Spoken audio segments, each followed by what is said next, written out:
friends. It's Sam Chaney reporting for Weaponized News. Today's July 31st, 2026. Thank you for joining us on this Friday edition of Weaponized News. Quite a bit to get to today on day 153 of the Iran war. Tragically enough here now. Looks like things are going to continue to escalate. I'll go over that. Trump had a cabinet meeting today. Take a little bit of a look at that. Latest reporting. U.S. aardvark land planning joint bombing campaign against Iran's energy infrastructure. Take a look at that. That's ZBS News.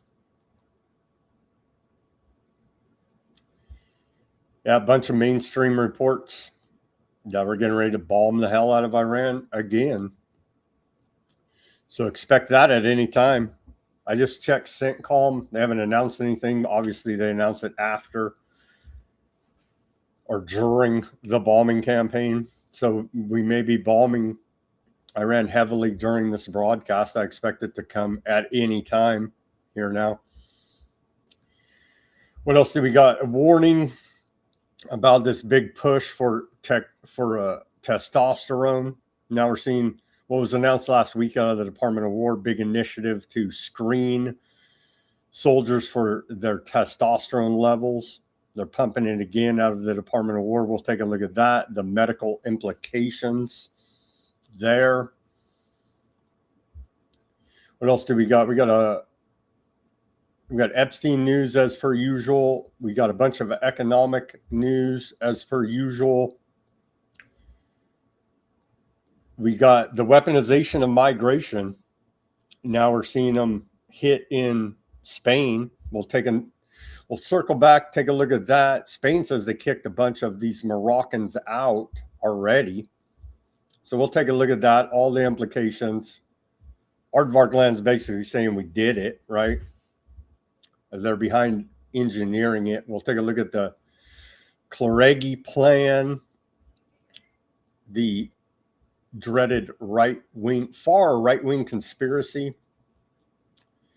We got a bunch of geopolitical news and the controlled demolition there in Lebanon, and Gaza continues. Trump announced earlier today, oh yeah, we have a peace plan there with Hezbollah. They're going to disarm and everything's going to be wonderful there in Gaza. And as soon as that announcement was made, aardvarks went on a major bombing campaign in Gaza. So there's your peace. There will be no peace. And Ben Gvir said, I put the quote, what's the quote in the headline? Ben Gvir said, peace council not acceptable. So there you go. We'll take a look at all those details and much more on this Friday edition of Weaponized News. Thank you for joining us. I see a few people coming online. No one in the chat there yet. Shout out to Mac if he's out there listening. All right, let's get to this day in history, and then we'll get to all this news for you. On this day in history of July 31st, we go back to the year 1703. Daniel Defoe is placed in a pillory for the crime of seditious libel after publishing a politically satirical pamphlet, but is pelted with flowers. On this day, 1777, General Lafayette, Marquis de Lafayette, aged just 19, is appointed a major general of the Continental Army. Imagine that, a 19-year-old kid nowadays being appointed major general of the Army. That was the case on this day, 1777. 1790 on this day, we saw the first U.S. patent granted to Samuel Hopkins for the Potash process. 2 years later, 1792 on this day, we saw the cornerstone is laid for the first U.S. government building, the U.S. Mint in Philadelphia. On this day in 1813, Britain invades Plattsburgh, New York. On this day in 1853, you could call it gaslighting, I guess, here. On this day in 1853, we saw the first nighttime surgery performed at a hospital in Lemberg, Ukraine, using new kerosene oil lamps. First nighttime gaslighting surgery there, literally gaslight. 1912 on this day, the U.S. government censors movies and photos of boxing prize fights. This remains in place to 1940. On this day in 1917, very tragic battle there, Battle of Passchendaele. World War I's Battle of Passchendaele begins and lasts until November 6th, 1917, causing approximately 500,000 casualties. On this day in 1942, allegedly German SS gases 1,000 aardvarks in Minsk, Belarusia. And all I could say is check the wood door for that report. On this day in 1960, Elijah Muhammad, leader of the Nation of Islam, calls for a black state. On this day in 1970, the final Black Tot Day, the last day of the officially sanctioned rum ration in the Royal Navy, which started in 1740. A very sad day there. On this day in 2018, Facebook discloses and removes a Russian-linked network of sites attempting to interfere in American elections. That's so laughable. Remember the Mueller report? They said, yeah, after this, that, and the other, everybody's a Russian. They spent like $100,000 on Facebook ads. So there you go. You're a Russian now. And on this day, just last year, 1 year ago, President Trump announces plans for construction of a permanent ballroom, B-A-A-L, ballroom. Get it? Yeah. Adjacent to the east wing of the White House, saying it won't interfere with the current building. And we've come to learn it's a big scheme, scam, fraud, just like everything Trump touches. It's gonna be a bomb shelter for them. And they're gonna have drone launching runway there and the like, and so they can all go hide in their bomb shelter after they piss the rest of the world off to the point they bomb America, and we're left out here hung out to dry. But these assholes have a bomb shelter, the ballroom there.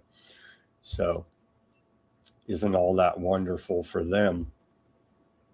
Not so much for you and I. On this day in our civil liberties history, we go back to the year 1942. Supreme Court upholds military commission, German saboteurs to be executed.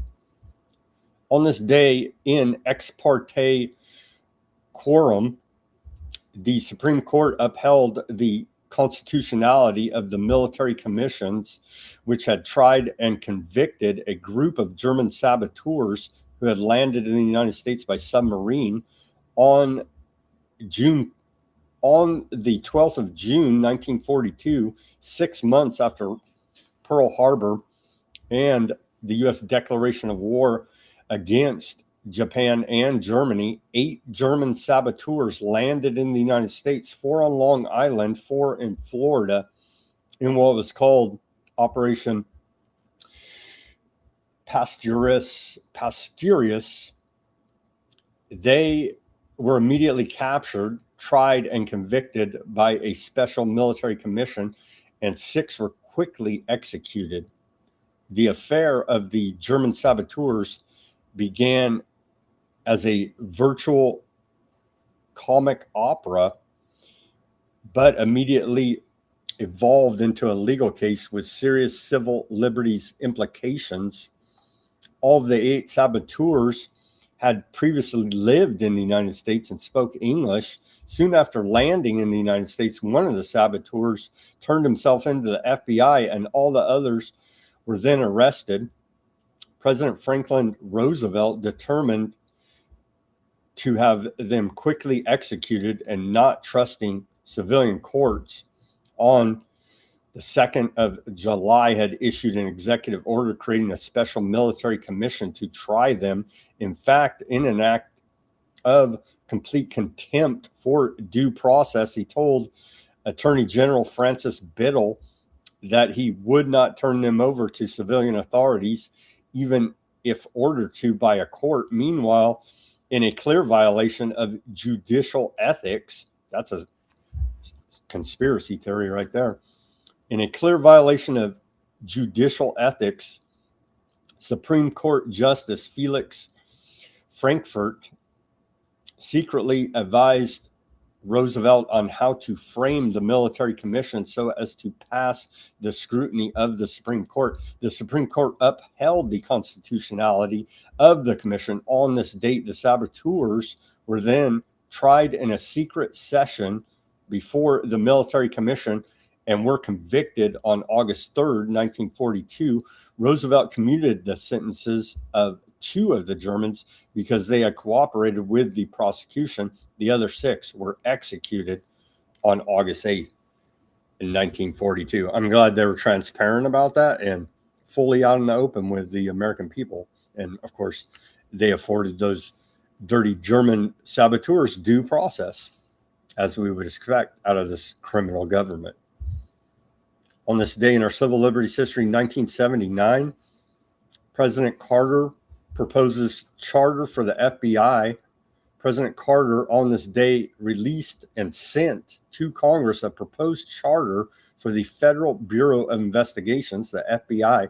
The charter was never to become law, but would have been the first ever governing document for the Bureau. The proposed charter was an outgrowth of the Senate Church Committee investigation of FBI abuses and other intelligence agency abuses against the American people. The proposed charter spelled out regulations to govern FBI use of informants, undercover agents, and the investigation of covert criminal activity. The Church Committee investigations had exposed FBI harassment of citizens, unauthorized wiretapping, and burglaries by the FBI agents, among other abuses. The proposed charter permitted wiretapping, but only with a court order. Gee, that's great of them. And so there you go. Your FBI is a criminal organization running around screaming law and order, violating your natural rights. Go America. And on that note, we got one. I wanted to bring this up because everybody's reliving the glory days of the bat times with the Fauci hearing this week. I wanted to bring this up. And the longtime listeners of Weaponized News know we painstakingly documented the scientific dictatorship rolled out in the 1940s and 50s by Huxley and Sir Bertrand Russell. We went over documentaries painstakingly outlining their works, telling you back then what was to come today. Flashback to Bertrand Russell, 1953 here now. Scientific societies are as yet in their infancy. It is to be expected that advances in physiology and psychology will give governments much more control over individual mentality than they now have, even in totalitarian countries. Fitch laid it down that education should aim at destroying free will so that after pupils have left school, they shall be incapable throughout the rest of their lives of thinking or acting otherwise than as their schoolmasters would have wished. Diet, injections, and injunctions will combine from a very early age to produce the sort of character and the sort of beliefs that the authorities consider desirable, and any serious criticism of the powers that be will become physiologically impossible. Bertrand Russell, 1953. See where we are today? All right, here's segue to the news. I guess good news. They're not running. They tried to float the idea Iran did a cyber attack on Minnesota, and now Trump has poo-pooed that idea. I guess this is good. Trump says Minnesota did the cyber attack. Today, I just want to mention that we heard in Minnesota there was a cyber attack, and they blame it on Iran. I don't think so. I blame it on Minnesota because they're grossly incompetent. There was a cyber attack of 30 water plants, and I would blame it on Minnesota and the governor, the corrupt governor of Minnesota. Today, I just want to mention that. I guess that's good. They're not blaming it on Iran. Maybe it was Iran. Who knows? Who knows? But at least they're not blaming it on Iran right now, as if it makes a difference. We're set to bomb the hell out of them. So I don't know what difference it really would make. So here's Trump saying, yeah, they weaponized the government. It's been weaponized their entire life against us. This is not a new revelation. The way they were treated, the Biden administration and the Obama administration weaponized government and destroyed lives. The government's been weaponized against you your entire life, whether you know it or not. That's why we do this show, so you would maybe come to understand that fact. Here's Trump on, oh yeah, again, he said it, I don't know how many times. He should just put that on a shirt. If it wasn't for me, there'd be no Aardvark land. Here he is again in an interview earlier today. If it wasn't for me, there'd be no Aardvark land. Well, that's why we elected you president of America, to make sure we have an Aardvark land. It's just, man. They're going to be in play. They are in play. They would have used, if it weren't for me, Israel would not exist today. We know, and that's why you're all-time low in your approval rating there, Trump. Trust me, we know. More from the cabinet meeting here. Who's talking to Iran? The reporter asks. I don't know. Iran keeps saying nobody. We're not talking to you, America. But somehow every day Trump says, oh, yeah, they want a deal so bad. They keep calling. Like, who are you talking to? Well, here's Trump's answer. He says, Steve Witkoff, Jared Kushner, J.D. Vance, and little Marco Rubio are talking to him. Really? Iran says they're not. Are they talking to Trump on the shoe phone? The can with the string? It's all pretty ridiculous when it's such a serious situation. We're in a war. Who from the administration? Well, they always want to talk, but they break their word so often. Steve is talking. Jared, we have very good people. JD's involved, very strongly involved. We have great people talking. Marco's involved. How are they great? Their diplomacy has failed and brought us into war. Unless that was their job the entire time. They can't be great because they failed at diplomacy. We're shooting at each other. So I guess they are great because their job was to start this war. They did great at that. But as far as being diplomats and trying to broker a peace where we're not shooting at each other, how you keep your job unless that was your job? Here's more from that.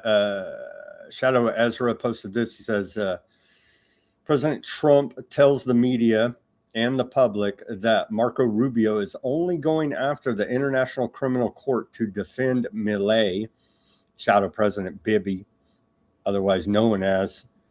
He's trying to defend me. He's trying to defend Bibi. Pay attention to Trump's body language between 25 seconds and 28 seconds here in this minute clip. The International Criminal Court is an illegitimate international organization that, frankly, illegitimate. They make themselves illegitimate because they claim that even if you're not a member of that court, they can come after you.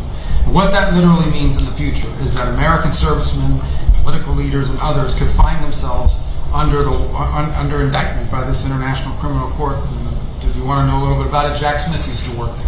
These are the people that think they can go out and basically indict any world leader and haul them into The Hague. So we tried to get them to reform and listen to us. They wouldn't do it. They're very arrogant. We've now begun an effort to really try to bring that court to heel. By the way, there's no information that they're after me. It could happen. But just so you know, just keep talking about it. I'm saying that means that maybe he's not trying to defend me. He is trying to defend Bibi and various other people. But there are many people that shouldn't be looked at that way. But there is no. It's so funny that Trump's a war criminal, and he knows it. They all know they're war criminals.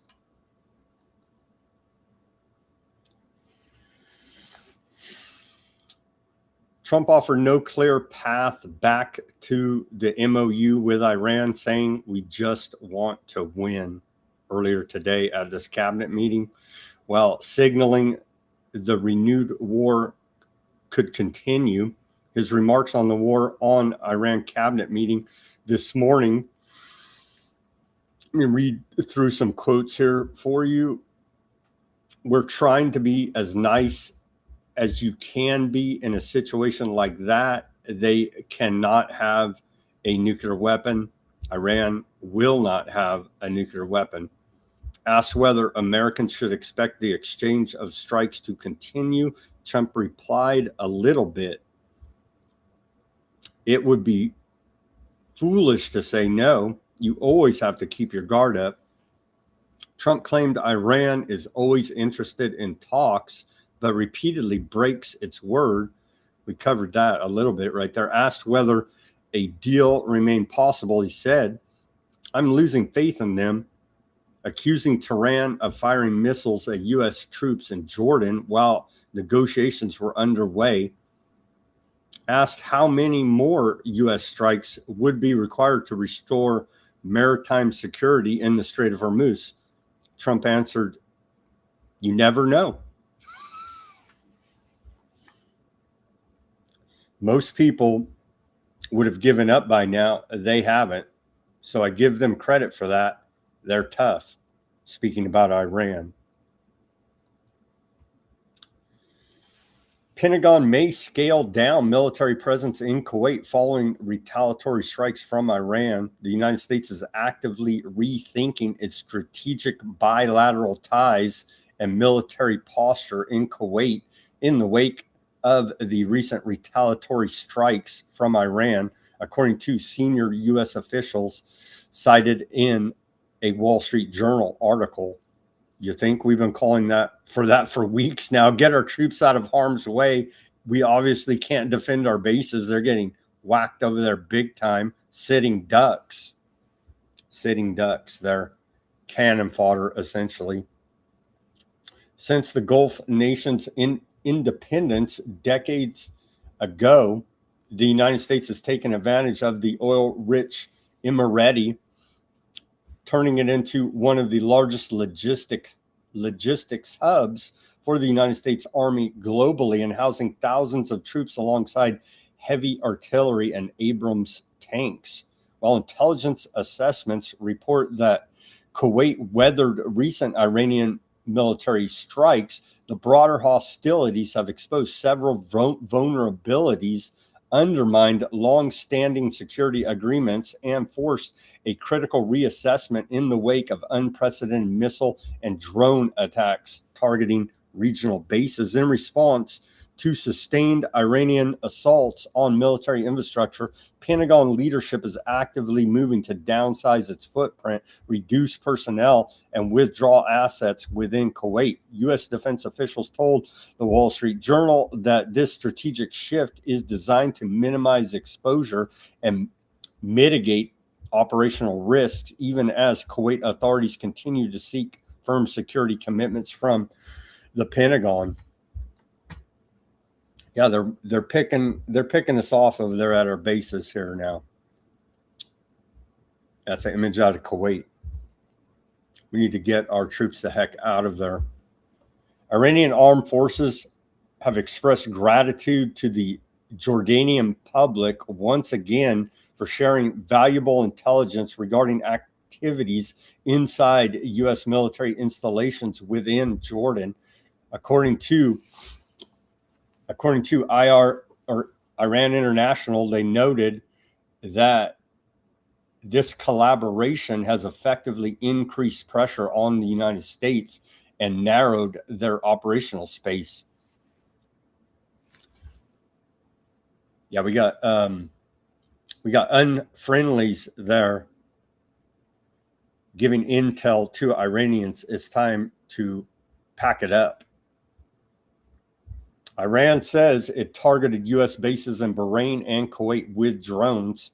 Iran's army announced 2 new phases of its Operation Segehi, saying it carried out drone strikes against U.S. military installations in Bahrain and Kuwait in retaliation for recent U.S. attacks. According to the Army's Public Relations Office, the 26th phase of the operation, which was announced last night, Thursday evening, targeted the Sheikh Issa Air Base in Bahrain. Iranian forces said loitering munitions struck the base's power generators, navigation systems, and administrative and support buildings as retaliation for the killing of Lieutenant Colonel Majid Kazemi, a Sukhoi 24 pilot.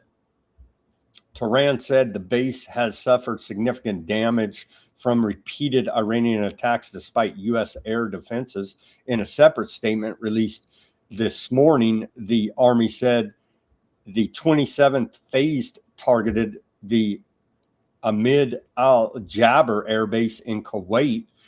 Iran said drones struck fighter aircraft shelters, satellite communication systems, and equipment storage facilities as a response to recent U.S. strikes on Iran, including the attack on a residential home on Qasim Island. We covered that yesterday. The Iranian military asserted that its sustained drone and missile operations have made intercepting Iranian attacks increasingly difficult and costly for U.S. forces, while accusing Washington of suppressing information about damage and casualties it has imposed on American forces in the region. And then latest, right before we came on the air here, probably an hour before, I don't know exactly when they published it, earlier today, we'll just say ZBS News says U.S. aardvark land planning joint bombing campaign against Iran's energy infrastructure, one of the world's harshest bombing campaigns, attacks expected throughout the weekend. So you got you insiders out there? You got all you MAGAs? You got your bets in? You got your bets in? Trump's the best president ever, bro. You got the inside information about how all this is going to work out in the markets and you're going to make $1 billion? Oh, you didn't get that memo? Well, Trump and all his insiders are gaming the market and they're going to profiteer handsomely off of this. MAGA fools. Damn, pisses me off. Anyway, keep on posting. He's the greatest president ever. Continuing here. Iran returns to combat operations. Oh, no, excuse me. Aardvark land returns to combat operations. No final Trump decision yet. And then Wall Street Journal. U.S. set to unleash new rounds of strikes on Iran. Lasting days. So isn't that... It's just what the... There's that. Trump orders fresh attacks on Iran. So it could be kicking off any time here now, once again.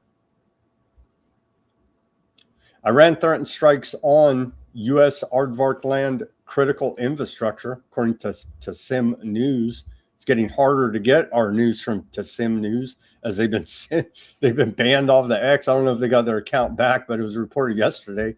Both their Persian language and English language accounts on the X were banned. I don't even know if they got them back. Anyhow, so they're threatening now comprehensive plan ready.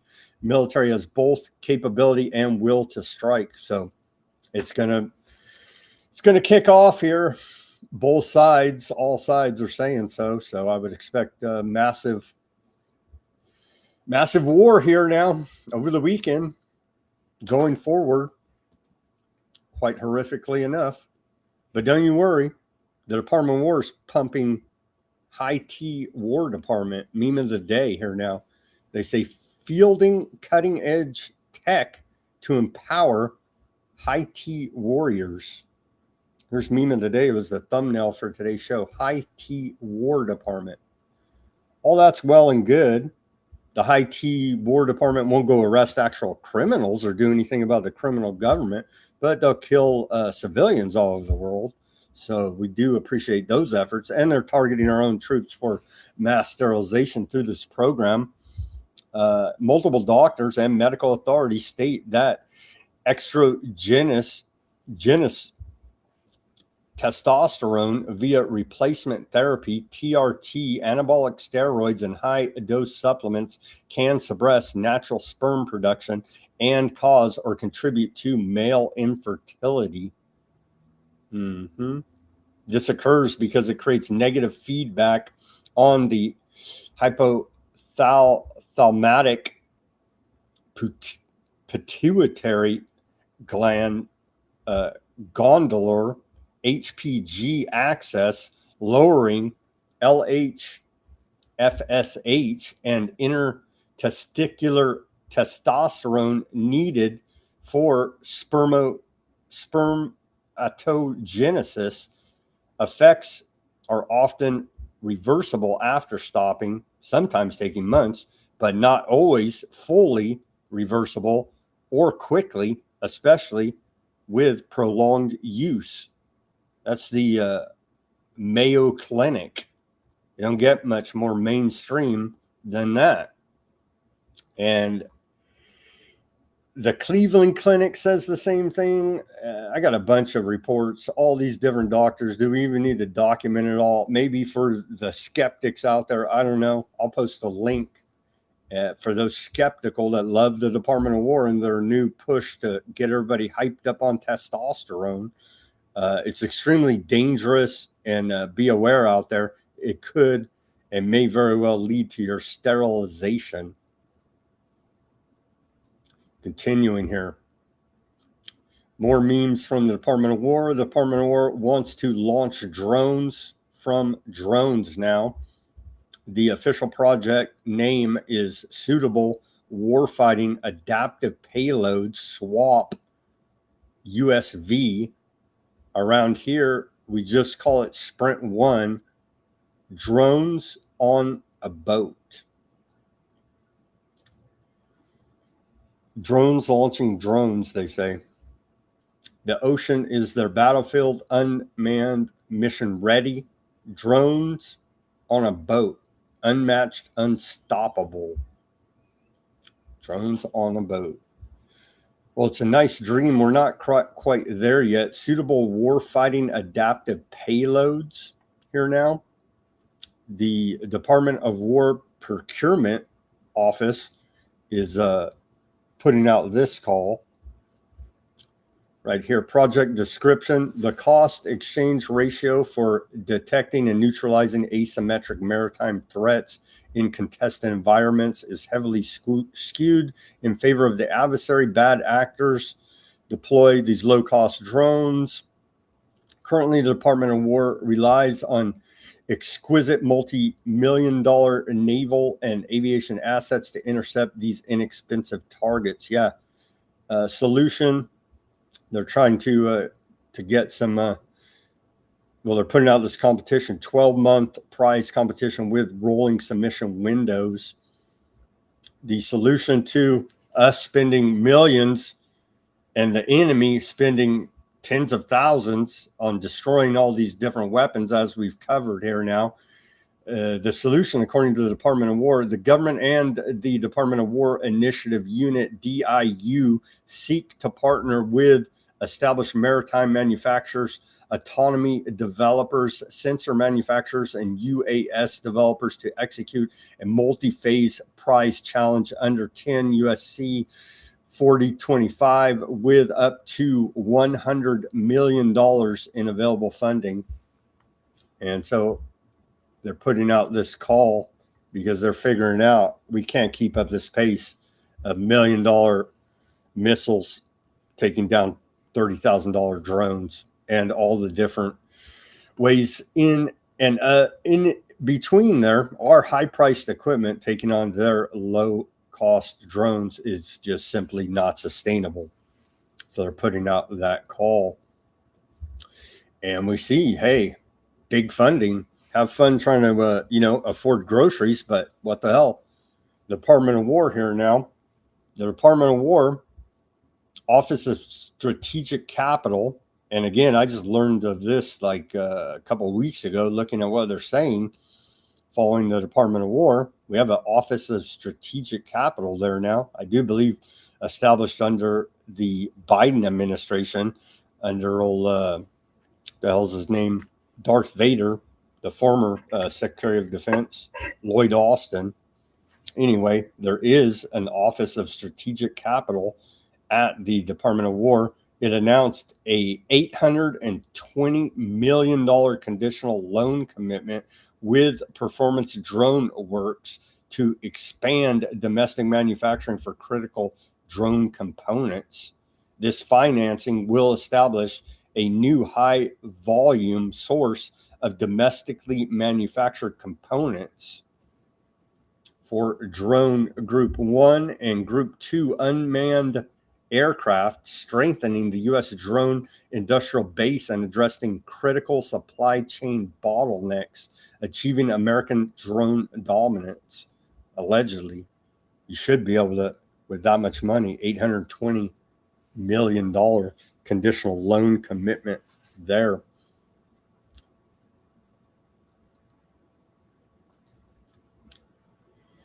All right, where are we at? We're doing good. We're moving right along here. Moving right along onto Epstein news now. Let's hear a little bit from CNN. Who's this? Congressman Raja Krishnamurthy?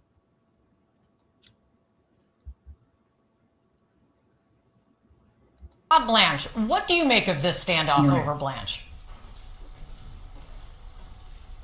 Well, I think that these Republican senators are right to hold out. Todd Blanche is the chief architect of the cover-up with regard to the Epstein affair in the White House. He's the one that has directed that millions of pages of documents not be produced, contrary to what the Epstein Files Transparency Act requires. He's also not pursued any investigations. He said that he thinks that this is not a 2026 issue. And so they are right to make sure that he doesn't become Attorney General. He is the president's lawyer. He's not the lawyer for the people of the United States right now. He's breaking the law, and they want him to be the top. They want him to be the Attorney General. They should actually turn around and put the cuffs on his ass.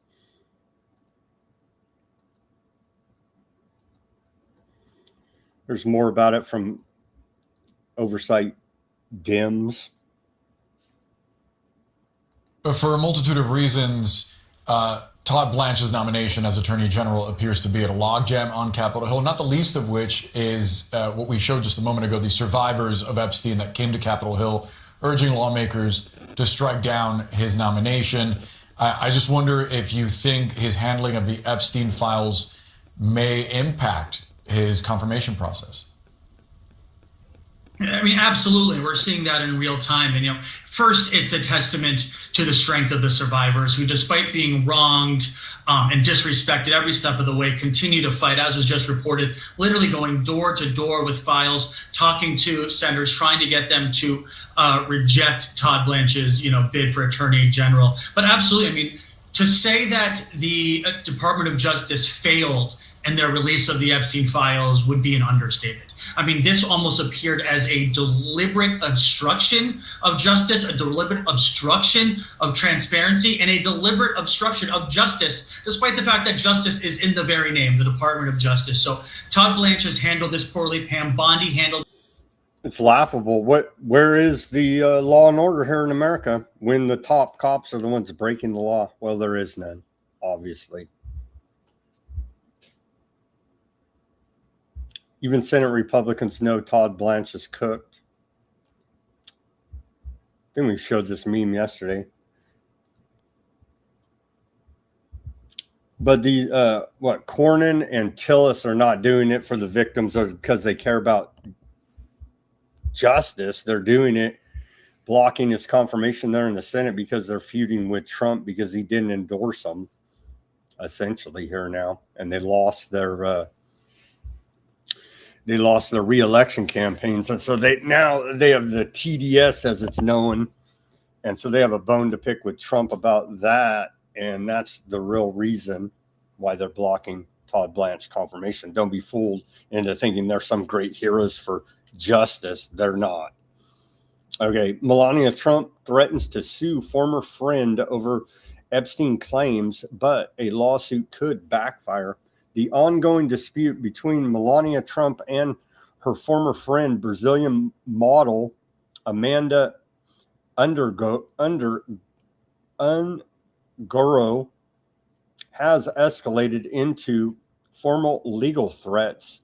Ungaro recently challenged the official narrative of how the first lady met Donald Trump, alleging that the established story was fabricated to distance the couple from Epstein, as Harry Garadia reported for Quirky following an interview on the news channel Narrative with Zev Shelv. Trump issued a demand for a retraction, threatening a defamation lawsuit if the claims were not withdrawn. The core conflict centers around Pablo Zempoli, Ugrao's ex-husband, who has long been credited with introducing the Trumps in 1998. Ugrao claims the origin story was deliberately constructed to deflect questions about the couple's social orbit. While the threat of a defamation suit is clearly intended to silence these allegations, legal advocates note that the warning letter relies on vague language rather than establishing exactly why the claims meet the legal standard for defamation. So, yeah, it's looking like they create a lot of these fake origin stories out there. Like Trump he found out the wrongdoings of Epstein and then turned him in. BS, he knew all about it. He's part of it, man. And, Zempoli introduced Melania to Trump. She was one of the girls in this whole trafficking network, modeling, fashion, trafficking. She was one of the girls in the network. Introduced by Zempoli to Trump, 1998, a Kit Kat club dinner there in New York. We've covered it in great depth here now. Fox News host abruptly ends the interview as congressional candidate calls out Donald Trump. This guy called him a PDF on the Fox News, and they had to end that interview. Oliver Larkin spoke of the Epstein files and was quickly taken off air during an appearance on Fox News's The Story. Larkin faced questions about crimes involving undocumented immigrants, but then he decided to bring up Larkin shifted the discussion to Trump and Jeffrey Epstein. He said, we need to hold these PDFs Trump accountable, he said. And then he was subsequently cut off the air there. as per usual.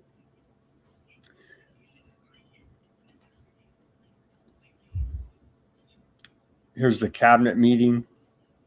Trump saying the most transparent administration in history. Thank you very much. This is something very unique. It's Camp David, and this room is a very, very special room. I don't believe the press has ever come anywhere near it. We are the party of transparency, and we believe in transparency. I think it's good for you to see certain aspects of Camp David. It's a very special place. But it was not, I guess the last visit was with Eisenhower, where they allowed you onto the actual campus. And it's a long time ago, but never into this room.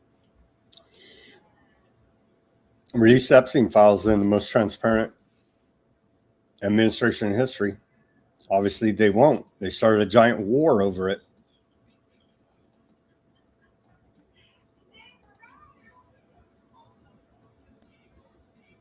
The absolutely disgusting story of Lil Donnie targeting the families of journalists. It's no secret Donnie hates the press. His contempt for them is on display daily. Donnie was deeply hurt when he couldn't fly on his fancy Qatari bribe plane from Turkey. And when a journalist asked him questions about it, he lost his fucking mind and sicked the DOJ on 4 New York Times reporters. That's relatively normal. What isn't normal is that he directed the DOJ to go after their families. To be clear, subpoenaing the families of reporters is without precedent. It's an insane scare tactic that the DOJ's own manual says not to fucking do.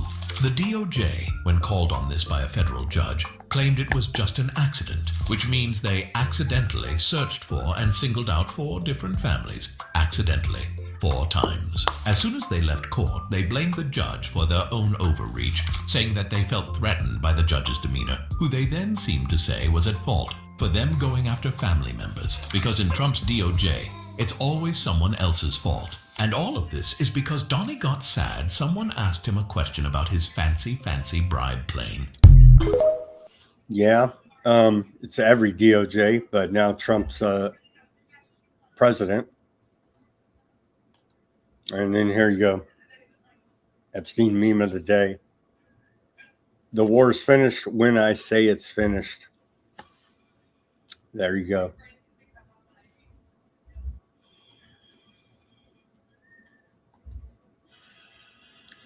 All right, where are we at on time? We still got time here. The New York Times, the failing New York Times. Larry Ellison bet it all on the AI boom. Will he become the face of the AI bubble? Here now. And some massive decrease there in Oracle stock price over the last couple weeks here now. I just wanted the facts, man. And they have to tell you, oh, the color of the curtains when they went and talked to him. And it's just like, give me the facts here, man. I did see a report talking about Ellison, his son, David Ellison, right? He's trying to do this big Paramount merger deal, media merger deal, Warner Brothers Discovery, Paramount merger. I saw a report that Newsom is telling the attorney general here in California to back off. So we'll see how that sorts out. Further media consolidation by the Z's. And of course, we need that to keep our minds pure, right? Yeah, I should have prepared that a little bit better. A big old report there, but yeah, it's a lot to go through. Continuing, look for Oracle to be leading losses when the AI bubble finally burst, as is evidenced through massive decrease in their stock price over the last couple of weeks here now. This is a crazy story right here about eBay. A couple that was stalked and harassed by eBay for years. Remember eBay? Still out there, right? eBay for years has settled with the company and 3 former executives, including the former CEO, for $56 million. David and Anna Steiner were harassed by eBay security personnel because eBay executives were furious about Ms. Steiner's reporting on the company. The failing New York Times reports that the Steiners were bombarded with anonymous material, including deliveries of live cockroaches and a bloody pig mask. They were threatened online. Much of the material they were sent, including a funeral wreath and a book on surviving the loss of a spouse, suggested imminent death. The security team was on the verge of breaking into the Steiner's garage to put a tracker on their car when the plot was derailed. The goal of this harassment campaign was to stop bad things from being written about eBay online. Wow. Ruthless executives there at eBay. Every poll and survey says that if you put a data center in my neighborhood, we will not, in fact, be happy about it. Here's this lying criminal from the Trump administration, Hassett. Oh, he's on the war channel, Fox News. Oh, he's on Fox Business with a shit-eating grin, saying how wonderful the technocracy is. Everybody loves data centers. Nobody loves them. Because it's local officials, local selectmen and mayors and so on that are negotiating these deals. And they've been negotiating the deals, pretty generously in the sense that they've been happening all over the place because the data centers are very good for towns because they create so many jobs, bring people in with high incomes that could buy houses and stuff like that. And so if you take a sleepy town that hasn't really seen much in the last 20, 30 years and put a data center there, then there are going to be a whole bunch of happy residents in that town. Yeah. They're just so full of shit. I mean, it's like, wow, who could listen to this nonsense and take these clowns seriously? It's embarrassing, honestly.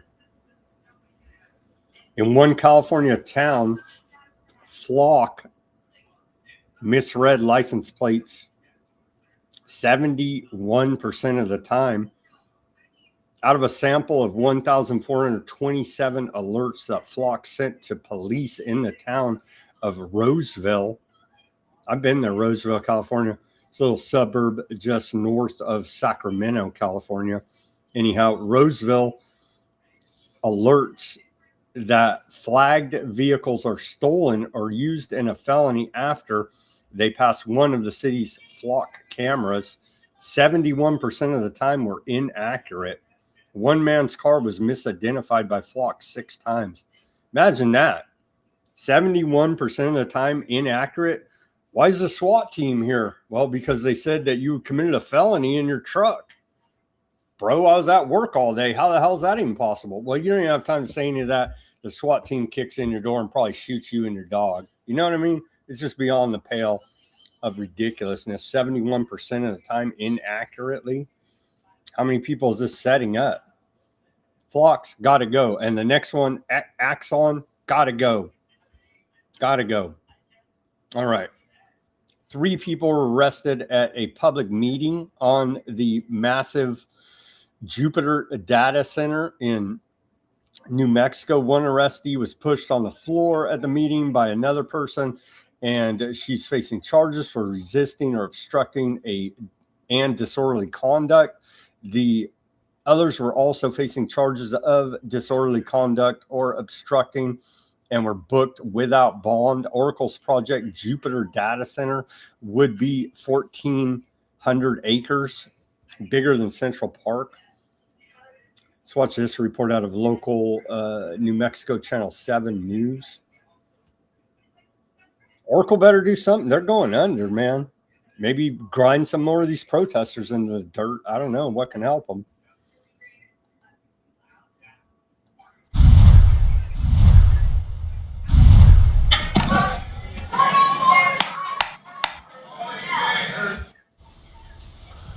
Tensions flaring this morning over a Project Jupiter data center along the border. 3 people arrested during that meeting for disorderly conduct.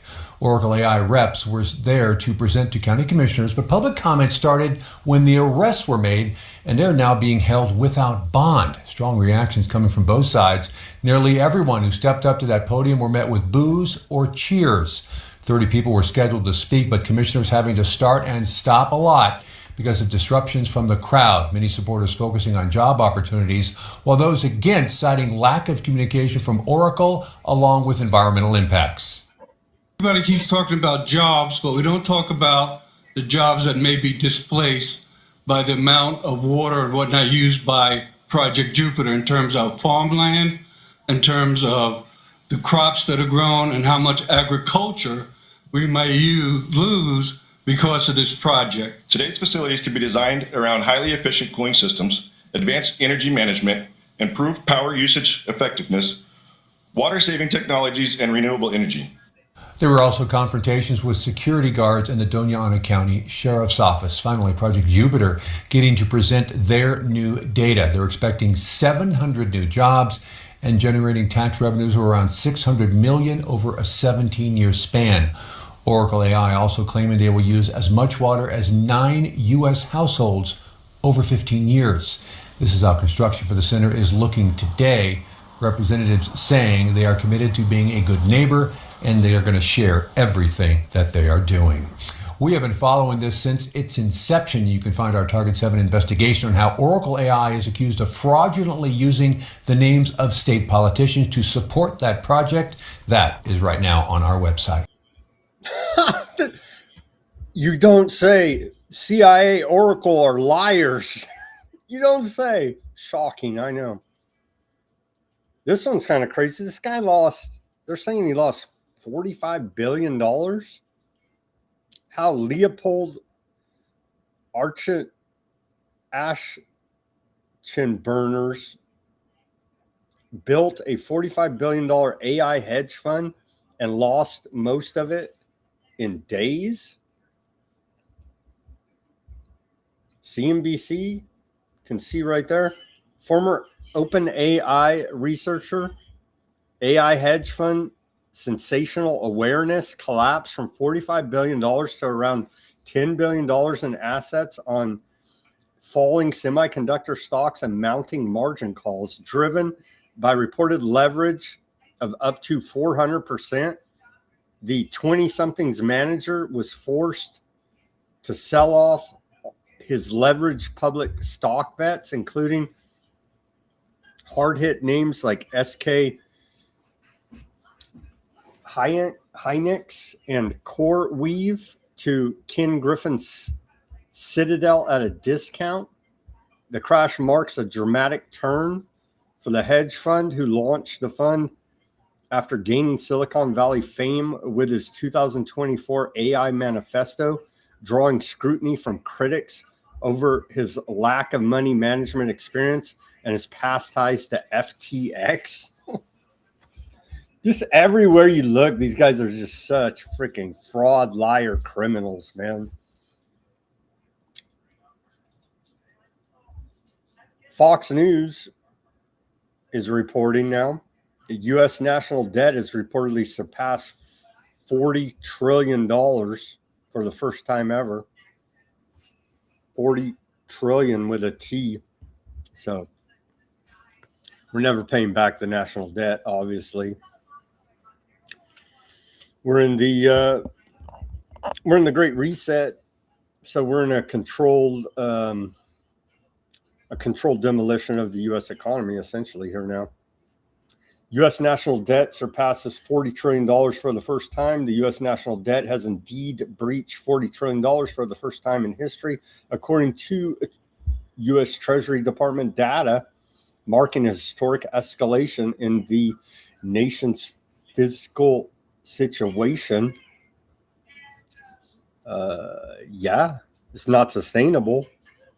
Right now, we've been reporting all this week, they got to raise the payout, the interest rate on long-term bonds to try to entice somebody to invest here in U.S. debt, which is becoming more and more untenable by the day.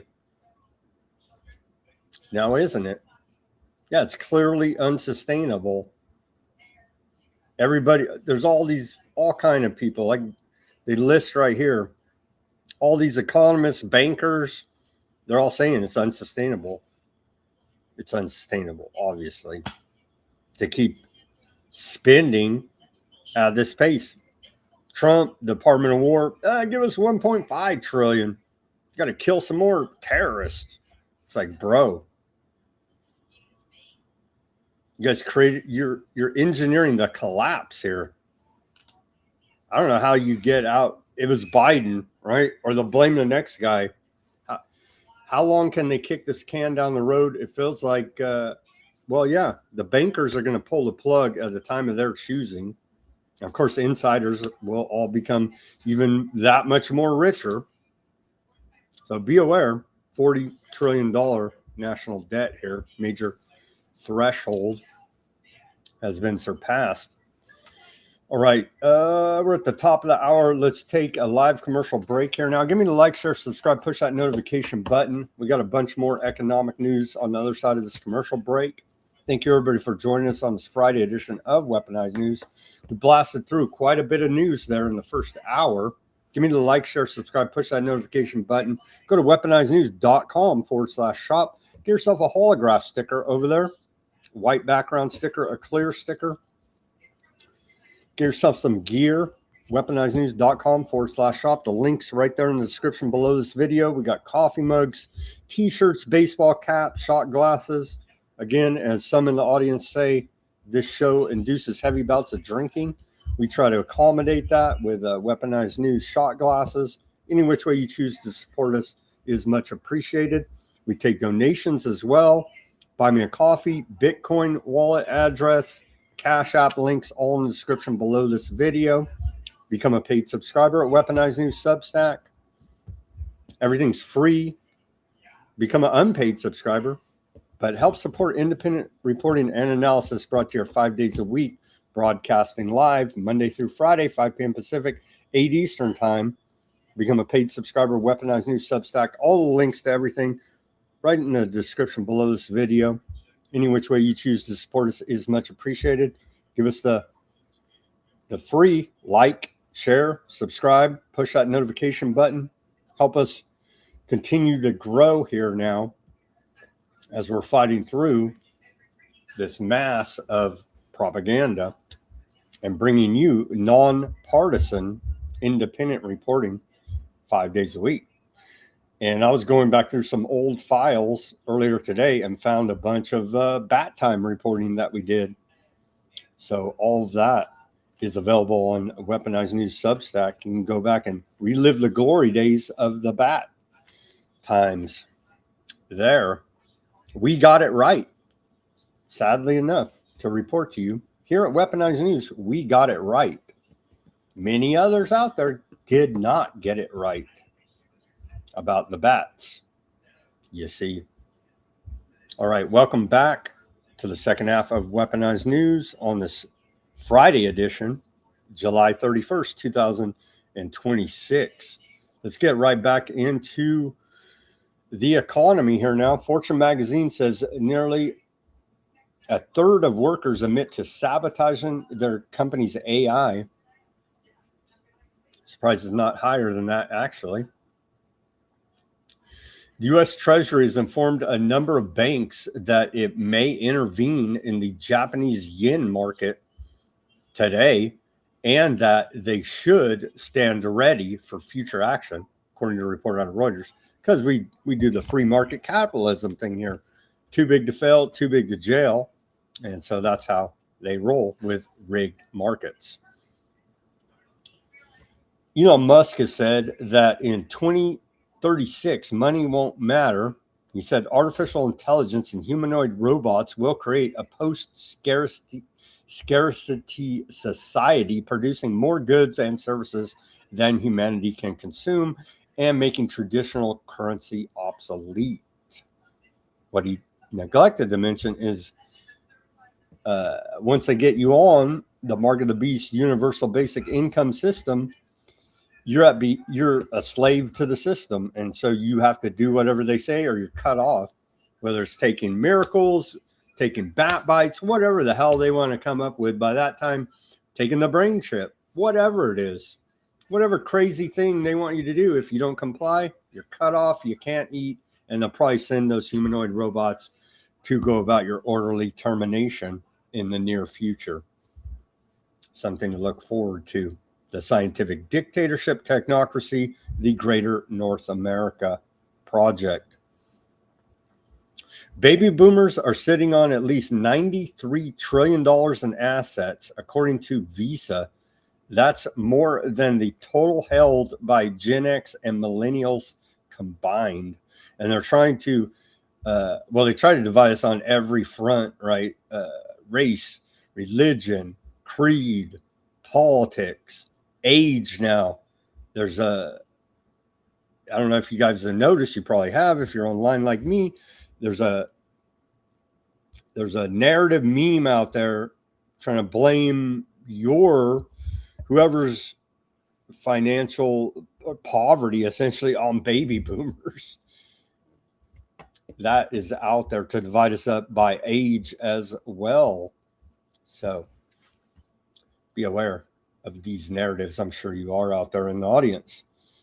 1 in 3 American men are now outside the workforce, with male labor participation falling to nearly 20-year low, according to a report out of the Washington Compost. Yeah, they pumped the job numbers. Hey, bro, it's like over 100 million. I forget even whatever. The most ever are not even participating in the labor market, not even counted when you get your fake unemployment numbers. Keep all that in mind.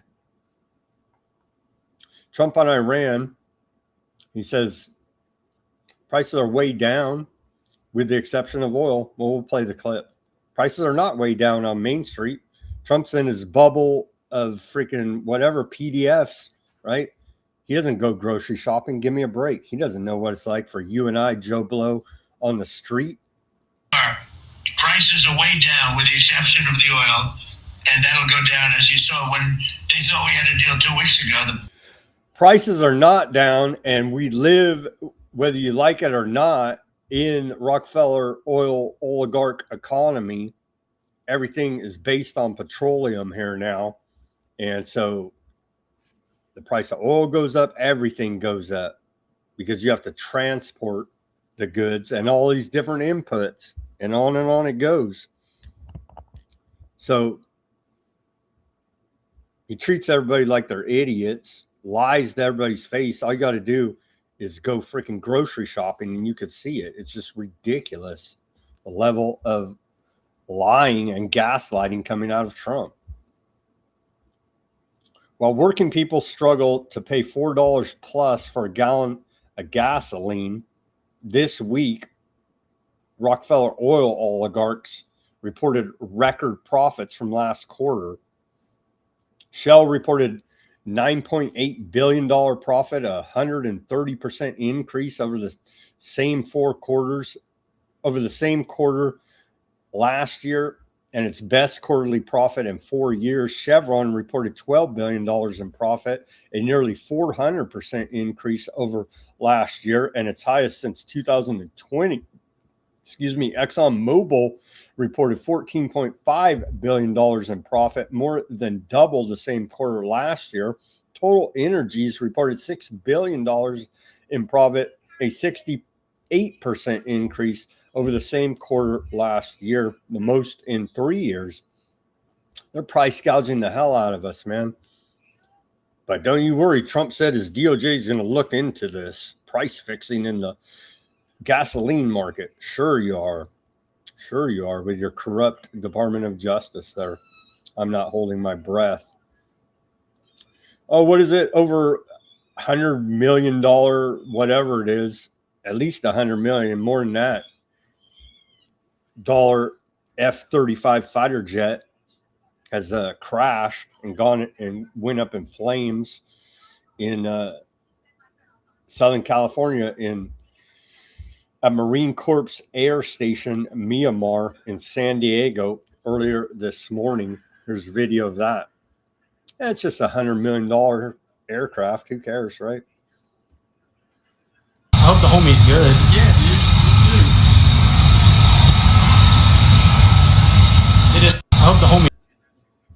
I hope the homie's good. Officials are investigating the cause of the crash, and no additional details have been released. That was a report out of Fox 5. The U.S. Strategic Petroleum Reserve is at its lowest level since 1983, with its 18th week of drawdown, according to Reuters. Wasn't it yesterday? I don't know.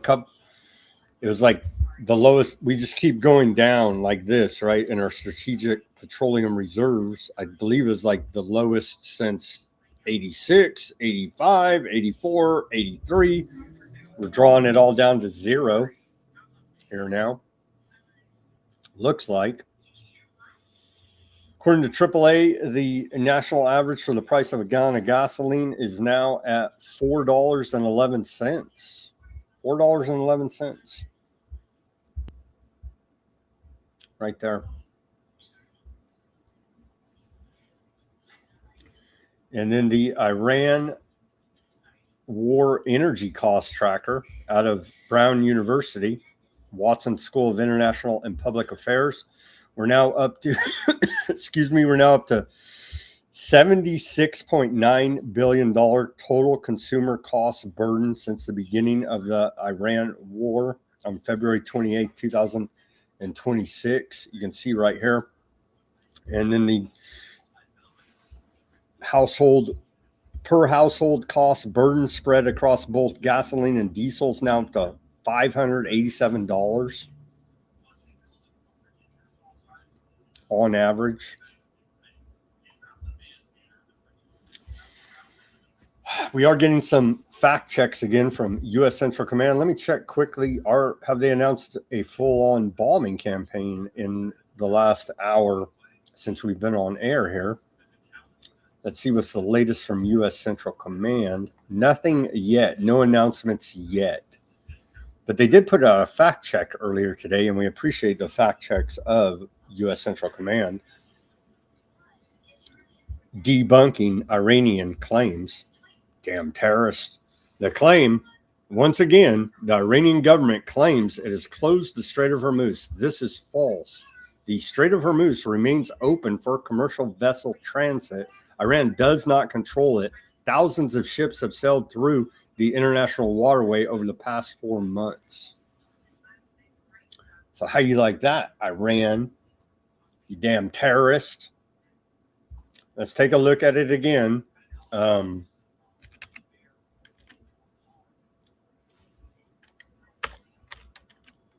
should have this one pulled up, the map there. So we're going to take a look at these choke points.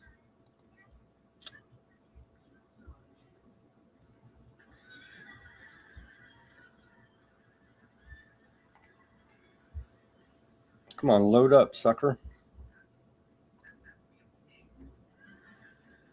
Maybe we won't. Let's see. Let's try it one more time. Took me to some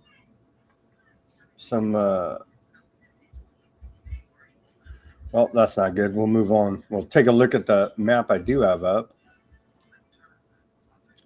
All right. U.S. imposes new sanctions targeting networks supporting Iran's Mahan Air. The U.S. announced yesterday it would impose a new round of sanctions targeting international networks that support Mahan Air, the Iranian airline Washington accused of transporting personnel from the IRGC along with weapons and drones. In a statement, the U.S. Treasury Department announced sanctions on 6 entities and individuals based in China, India, Russia, and Iran, including several companies that serve as sales agents for the airline, which is already under U.S. and EU sanctions. The Treasury also sanctioned a front company linked to the IRGC, alleging it supported Iranians' kinetic targeting during the war. According to the Treasury Department, yesterday's action further disrupts the network underpinning Iran's destabilizing activities in the region. Not us destabilizing, it's Iran, you see. IRGC targets and disables 2 oil tankers in the Strait of Hormuz. The IRGC has issued a public warning following an incident in the Strait of Hormuz where 2 oil tankers were targeted and disabled after being influenced by misinformation from U.S. Central Command. What are these mariners to do? America says, yeah, it's fine, go on through. Iran shoots you in the face. That's why I wanted to pull up, let's see here. See if we can pull up that map a little bit quicker. Let's see. So they're like, yeah, come on by, drive right by. Everything's fine. And then Iran shoots you in the face and blows your ship up. Really? That's what's going on here. You go back here. Let's see if we can get this thing to work. It pulled up. I tried to search the map and it pulled up like a mobile thing. I want to pull up the mobile. I want to pull up the full map for you guys. And it's stuck on this for some reason. Anyway, I got a map here in a minute that I guess we'll have to use to illustrate the Strait of Hormuz situation. According to IRGC naval forces, which don't exist, according to Trump, the 2 tankers ignored warnings and moved on an unsafe, illegal course before being disabled, while 4 other tankers quickly changed course and returned to their original positions. The IRGC stated that following CENTCOM's false statement last night, it formally notified all shipping companies and insurance companies not to pay attention to CENTCOM statements and to inquire about those who had been deceived and have suffered incidences. Consequently, the military command was warned that any illegal interventions, orders, or prohibitions issued by the U.S. military against ships in the region will not go unanswered, while reiterating strict navigation warnings for the strait. A major oil spill is spreading off of Oman from a crippled Russian Shadow Fleet tanker, Caroline Bizingi, which is carrying an estimated 800,000 to 1 million barrels of crude oil, according to Reuters. The 274-meter Cameroon-flagged vessel began leaking after an on-board explosion left it without power. So there's oil spills going on over there as well right now. We do appreciate that. And remember, Iran said one of the big sticking points was they care about the environment. They're going to charge an environmental fee at one point through all of this fiasco they had proposed. There's the oil spilling there into the ocean. The first Qatari liquid natural gas shipment in 3 weeks has been blocked from sailing to Pakistan by U.S. Central Command. So, yeah, they how do you even drive through there? How do you even drive through there? Blocked by U.S. Central Command after the LNG tanker Al Arsha, which loaded its cargo at Ras Laffan, transited the Strait of Hormuz via Iranian designated northern shipping route, was turned back and forced to return to its original position by U.S. Central Command. Again, Iran's there with a gun in your face. America's there with a gun in your face. Have fun shipping through the Strait of Hormuz. Right here. Right? America's right here with guns. Iran's all up in here with guns. And so they went all the way over here, and U.S. Central Command said, put the brakes on, bud. And so they sent them all the way back there, or we whack you.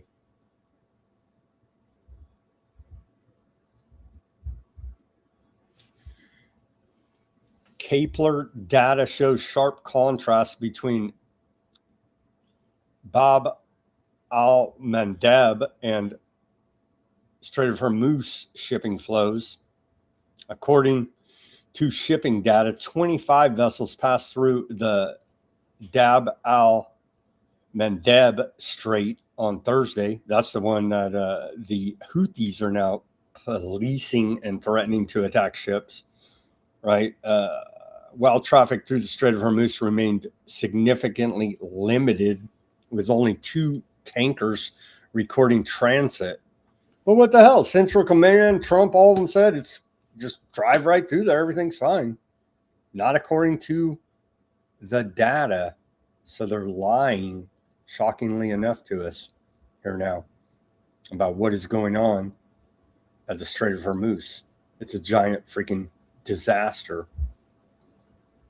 Again, engineered energy crisis, engineered famine is the result here. Okay, I was able to get the map up here. Just get it out here. Pull that up on the screen right here, right? So almost a standstill here. More traffic's going through here.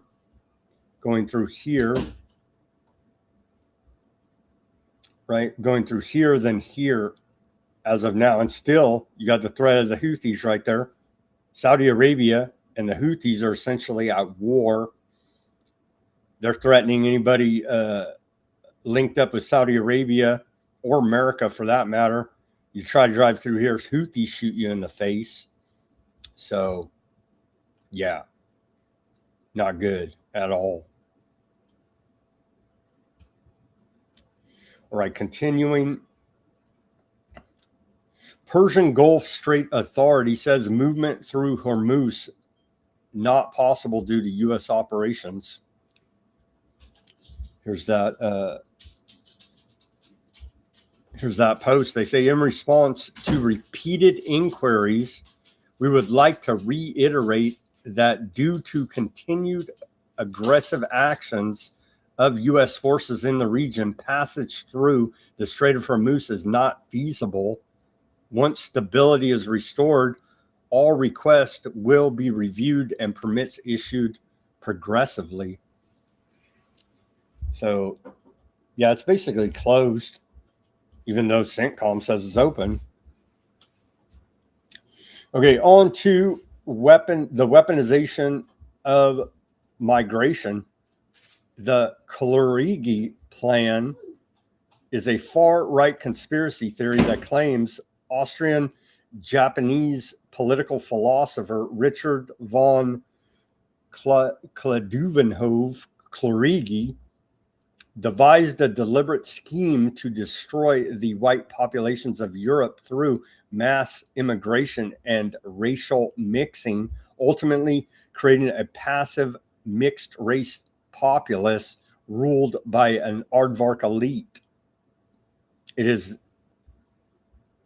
That's per Wikipedia to walk the line of community standards there for you. Go take a look at it. Of course, it's a far right-wing conspiracy theory. Be warned. Okay. About 49,000 migrants entered Spanish enclave of Ceuta. I guess is how you pronounce it. I was looking because I wanted to get the pronunciation correct. I guess the C is F there in Spanish. Ceuta from Macaron in the past 24 hours, according to the BBC. And guess who's celebrating? Your friend and mine, Aardvark Land. There you go. Aardvark Foreign Embassy. To the Kingdom of Morocco, its leadership and its people. We extend our warmest congratulations on the occasion of the glorious Throne Day. Interesting. They posted that yesterday, congratulating Morocco with their strange satanic flag there.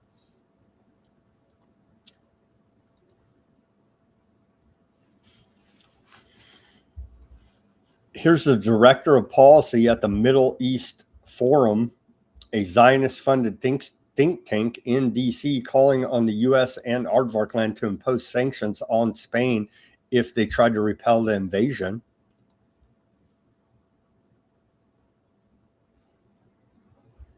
The United States and Aardvark land must impose sanctions on Spain if it uses any American or Aardvark land defense or police equipment against innocent Moroccans in occupied Ceuta.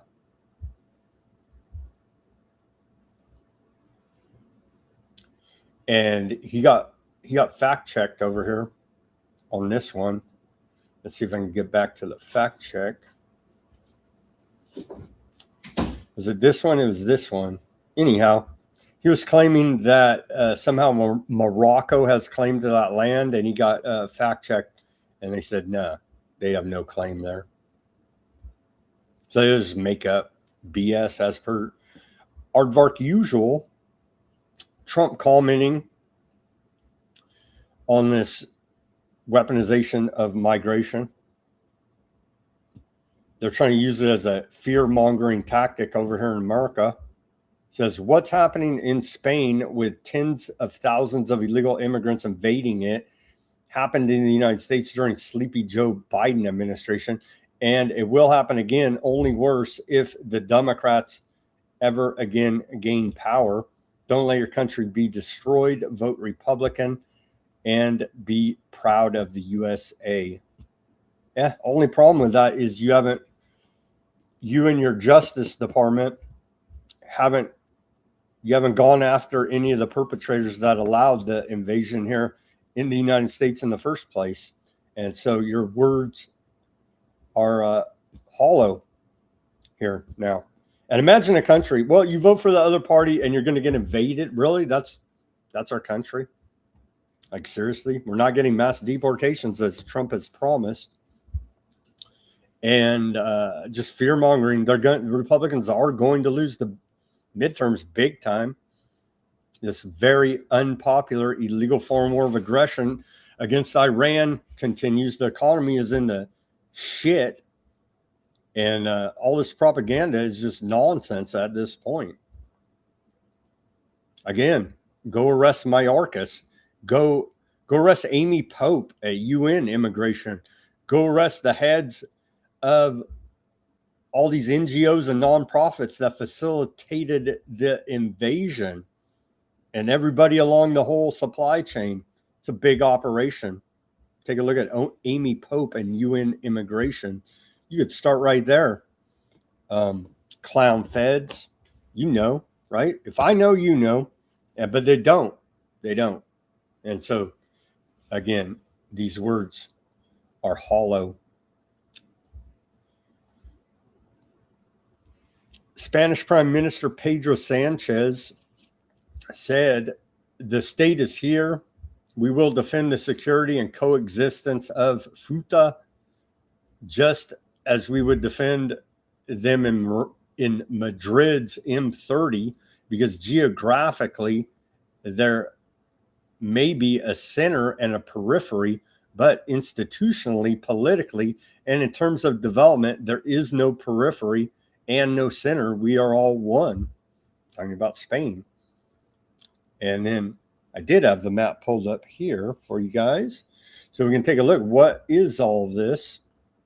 Here's where they're at, right? Right down there, and they came up here through Morocco and swam across right here on makeshift boats, rafts, swimming. I saw one guy with a bicycle. I don't know how you ride your bicycle in the ocean, but he did. And so they came across right here. And you can see when we scroll out, right there is Morocco, and there's Spain.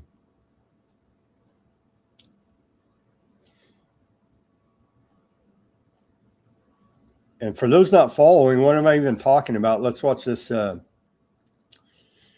a clip from Associated Press. Thousands of migrants have streamed into tiny Spanish territory of Ceuta in North Africa from Morocco. Well, it's not North Africa. It's Spain. It's Europe.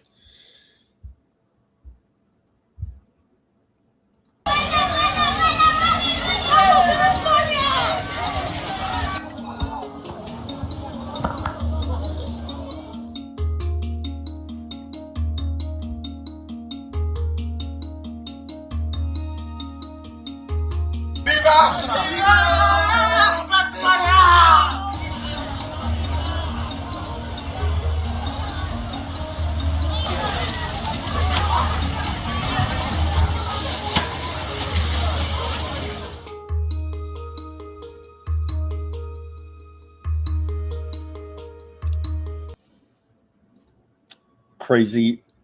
And there's a bunch of other images of it. I guess let's take a look at this one. Military age men jumping out of the back of this truck.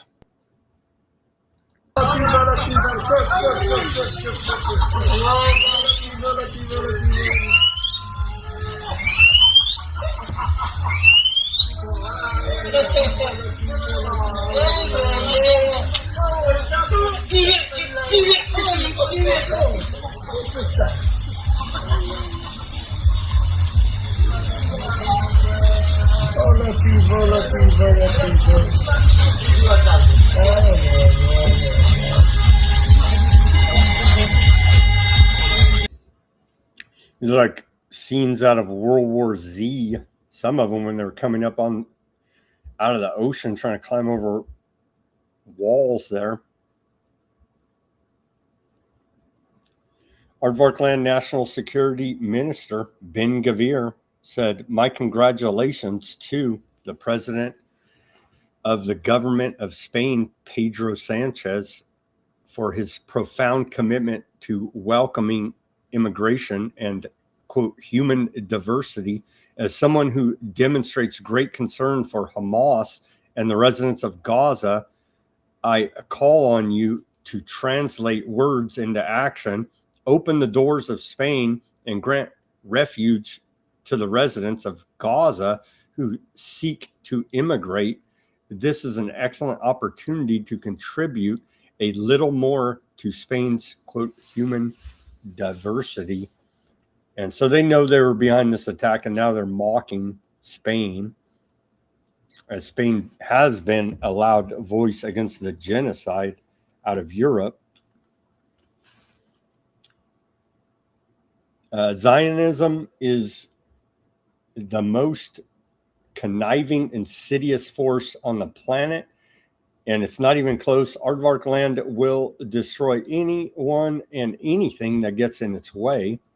Abraham Accords could reach the strait. How Aardvarkland can help Morocco reclaim its north. Out of Ynet.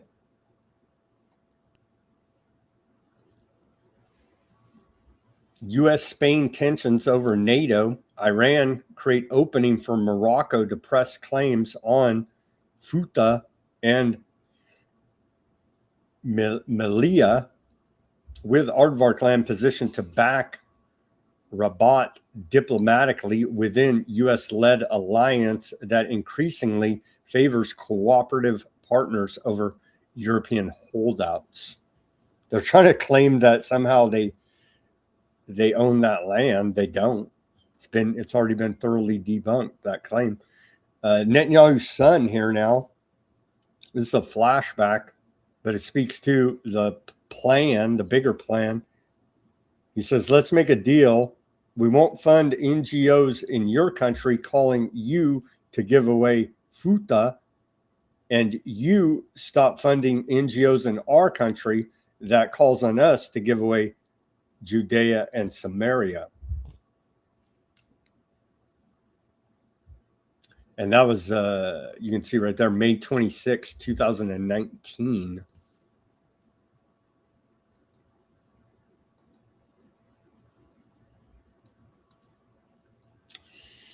Milei's son posted some more about it. Didn't he change his name? They're still calling him Netanyahu here. How many times you got to change your name to outrun international justice? I guess a lot. Yair Netanyahu have been calling for an invasion of Spain's cities by the Arabs and Muslims since 2019. We just showed you that post. Netanyahu's son wrote, "Dear Arabs and Muslims, want to free occupied Arab Islamic lands. Here's a good start. Earlier this year, Netanyahu stated that Spain had decided to stand up against Aardvark land and that he would make an example out of the country. I do not intend to allow any country to wage a diplomatic war against us without paying an immediate price. בחרה שוב ושוב להתייצב נגד ישראל. מי שתוקף את מדינת ישראל במקום את משטרי הטרור, מי שעושה זאת, לא יהיה שותף שלנו לגבי עתיד האזור. אני לא מוכן לסבול את הצביעות הזאת ואת העוינות הזאת. אני לא מתכוון לאפשר לאף מדינה לנהל נגדנו מלחמה מדינית בלי לשלם על כך מחיר מיידי. בחרה שוב... Clear your throat out there, buddy. But yeah, you can see it's clear they engineered this attack on Spain there. Here's an AI. This is AI. Okay, but it's a good one. It's short. The attack on Spain.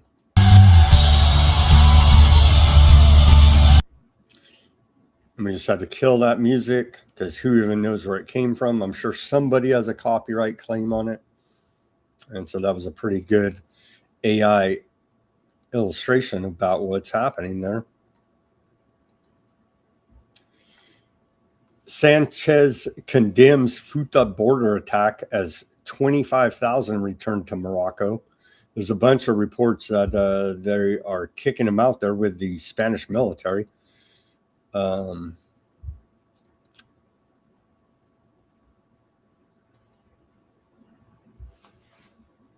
48,300 of the 50,000 illegal aliens returned to Morocco after entering Futa, and at least 57 died in the crossing. Sanchez calls it a violation of Spain's territorial integrity.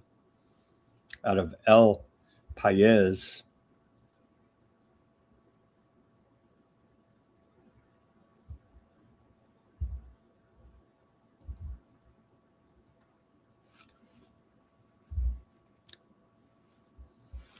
Spanish Prime Minister Pedro Sanchez, solidarity and empathy are optional. Respect for European treaties and data is not. Because they're saying, oh, you're big socialists and you let in all the illegals and they all get on welfare. And that's the narrative. You're trying to collapse Spain with the welfare state and immigration from within. He posted this, says, well, not so much as Italy has closed its borders.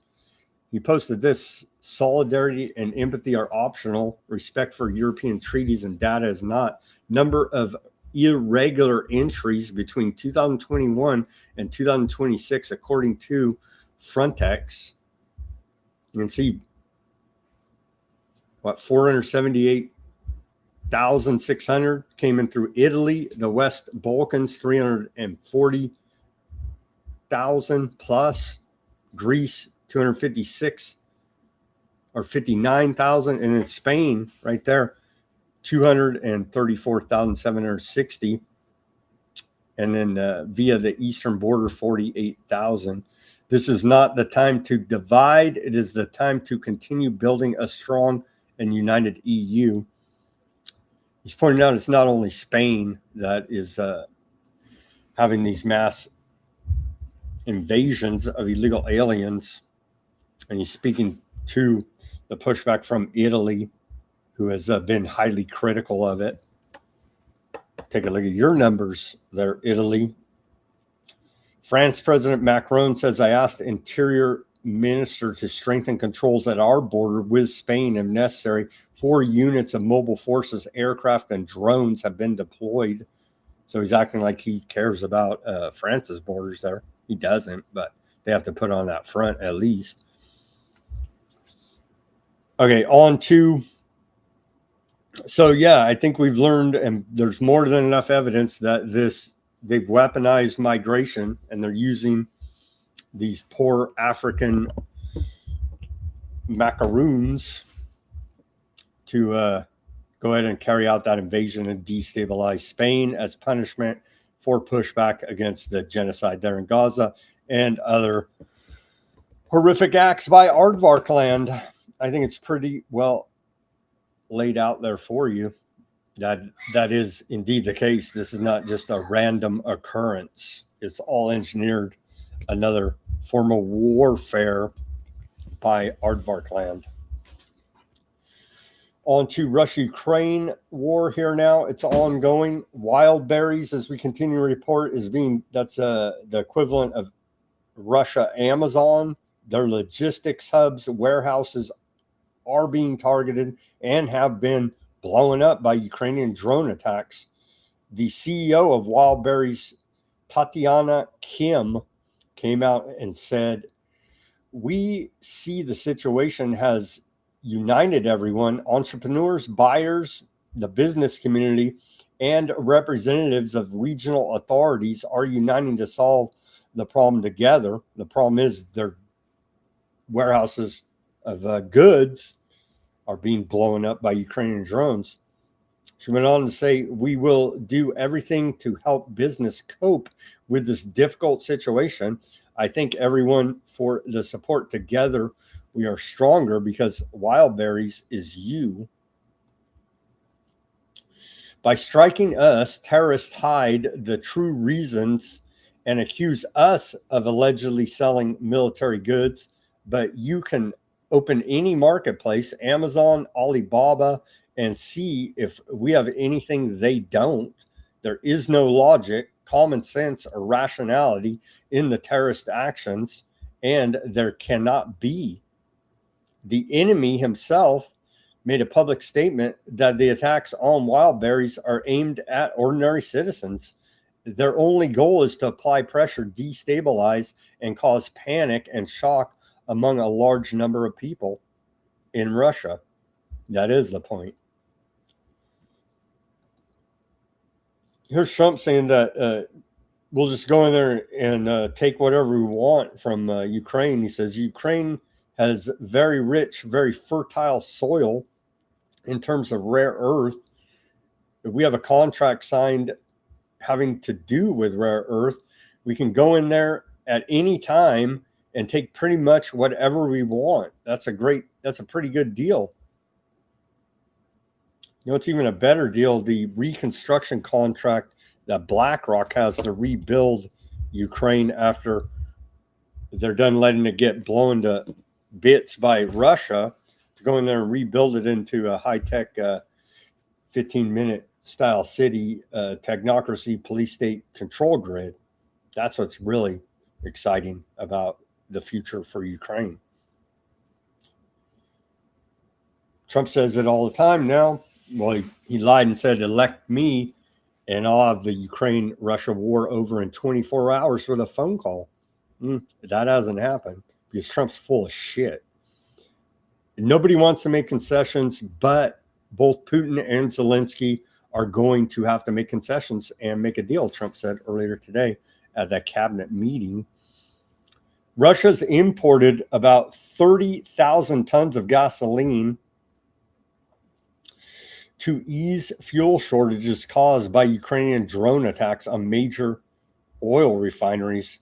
Russia has also turned to India, Belarus, and Kazakhstan for fuel, while domestic gasoline production has fallen sharply, according to a report out of Reuters. Yeah, we've been covering it.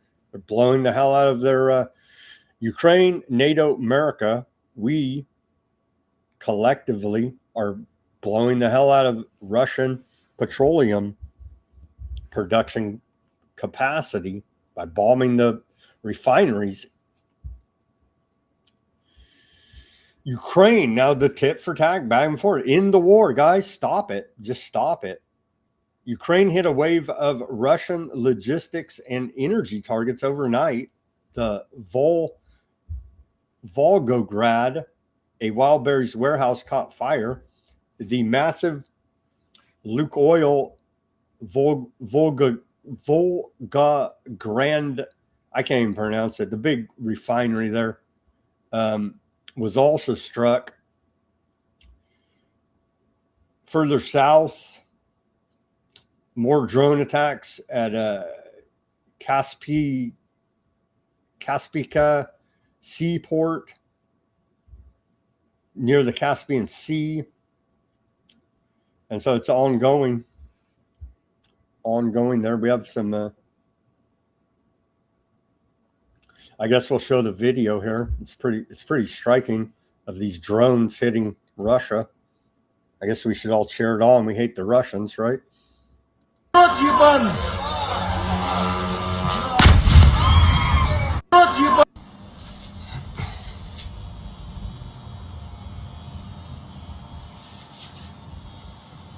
Yeah, take that, Joe Blow Russian. You know what I mean? Certain Joe Blow Russians. This is a sad one. Ukrainian soldier Danilo Voronov lost 9 family members in a Russian strike on their home.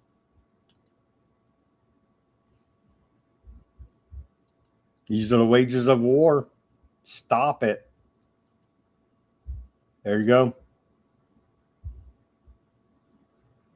Whacked all these people. You can see that right there in the black and white, right? Stop the war. The Greater North America Project. Trump earlier today in an interview with America's Voice. The interviewer asked him, I made a prediction that before you left office, Greenland would be under our operational control. Trump said, you'd be right if you took that. You should make that bet, actually. Yeah, because it's part of building out the Greater North America Project, our section of one world government here now. Trump's unofficial Venezuelan advisor, Marcelo Carone, has left his role after playing a major part in shaping U.S. policy and multi-million-dollar oil and debt deals. He said he left voluntarily, but sources told Reuters he was pushed out amid concerns over his influence and ties to Venezuelan business figures. Europe announces FIFA boycott over Kushner-backed scheme to privatize World Cup. UEFA says no European national team will take part in any FIFA tournament unless the privatization plan is abandoned in full. The Union of European Football Associations, UEFA, announced yesterday a unanimous decision to withdraw from all future FIFA competitions in response to the proposed sale of 20% ownership stake in the World Cup and other FIFA tournaments to private investors. They're constantly running schemes, scams, frauds.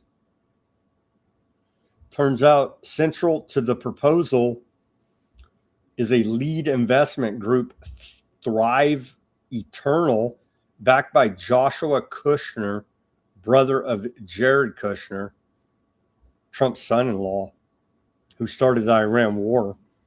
Side note there.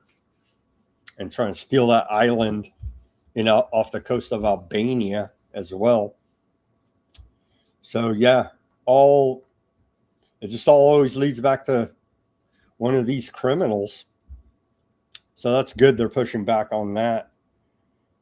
UK charges over 1,500 people over signs opposing Aardvarkland's genocide of the Palestinians in Gaza. British authorities, big brother. Again, it's all fine, well, and dandy to hate Aardvarkland, but take a look, spy with your little eye what UK has been doing this entire time. They're where all this is coming from originally.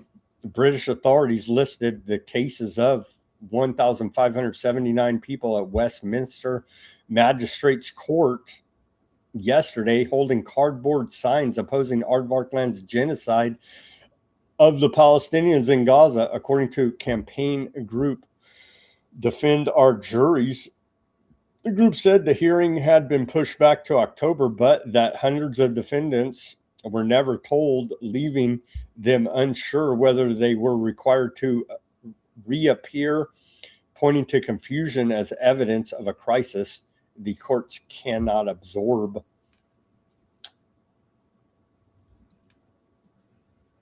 Aardvark Land spends over $1 billion on global influence campaign to whitewash war genocide.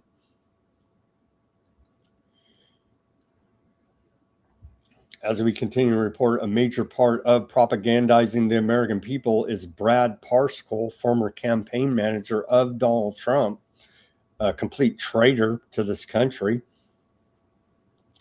Sold us out. In this report now, the Aardvark Land government has spent over $1 billion on propaganda since October 7, 2023 in a bid to reverse the collapse of public support following its genocide of Palestinians in Gaza, according to a July 24th report by Responsible Statecraft.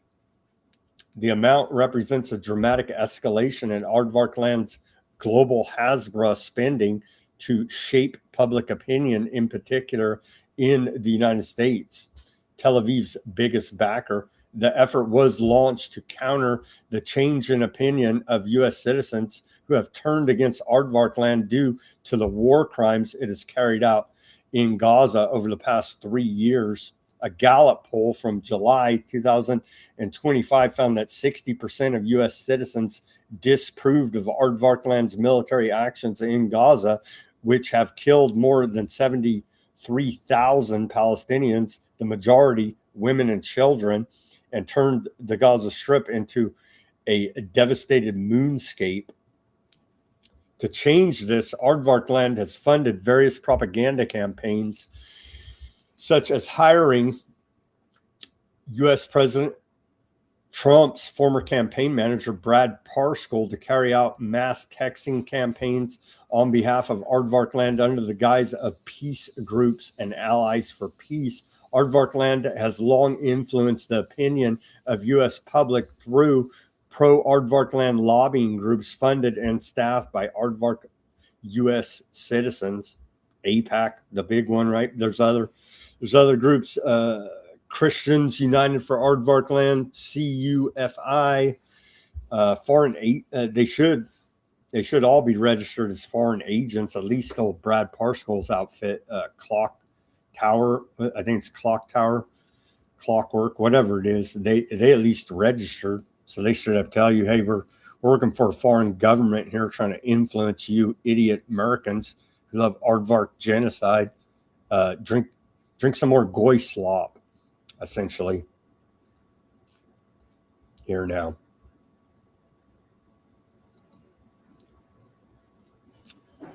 And out of the Quincy Institute, they're going after that guy, the head of that, trying to kick him out. I know, oh my gosh, actually have a critical voice against war and genocide. You got to go. Quincy Institute for Responsible Statecraft, the Eighth Front, Aardvark Land's inside Aardvark Land's $1 billion influence campaign. And they go through the different groups here. We named a few. Big report there. I don't have time to go through the whole thing. I will link up to it at Weaponized News Substack. Here it is right here. You can see big report there out of the Quincy Institute.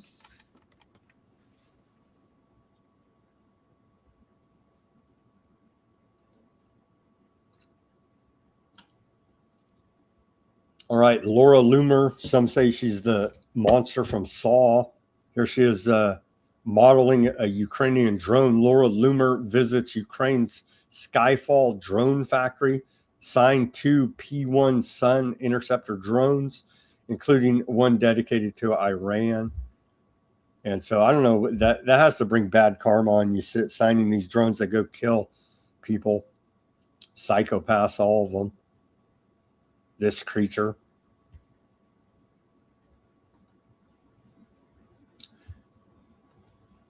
Saudi Arabia prepares for major land sea operations against Houthis there in Yemen. Saudi Arabia is preparing for a massive and major military assault against Yemen, which could involve both land and sea operations aimed at breaking the Ansarallah-led Yemeni armed forces blockade on Saudi shipping. According to a report out of UK Guardian, Yemeni sources claim Saudi military troops have been withdrawing from the east of Yemen in what could be preparation for a land offensive. The troop movements inside Yemen involve concentrating forces for what could be an attack on al-Bayda, a governorate in central southern Yemen, captured by Ansarallah between 2020 and 2021. The report coincided with a Saudi defense military statement saying the kingdom was preparing to form a multinational naval coalition for the Red Sea. Again, they're blocking the Red Sea there, right? Let's pull that up again, and we'll take a look at that, what this is all about. They may do it, increase the war. They're already in war, but it may escalate to this ground invasion now and get that much more worse.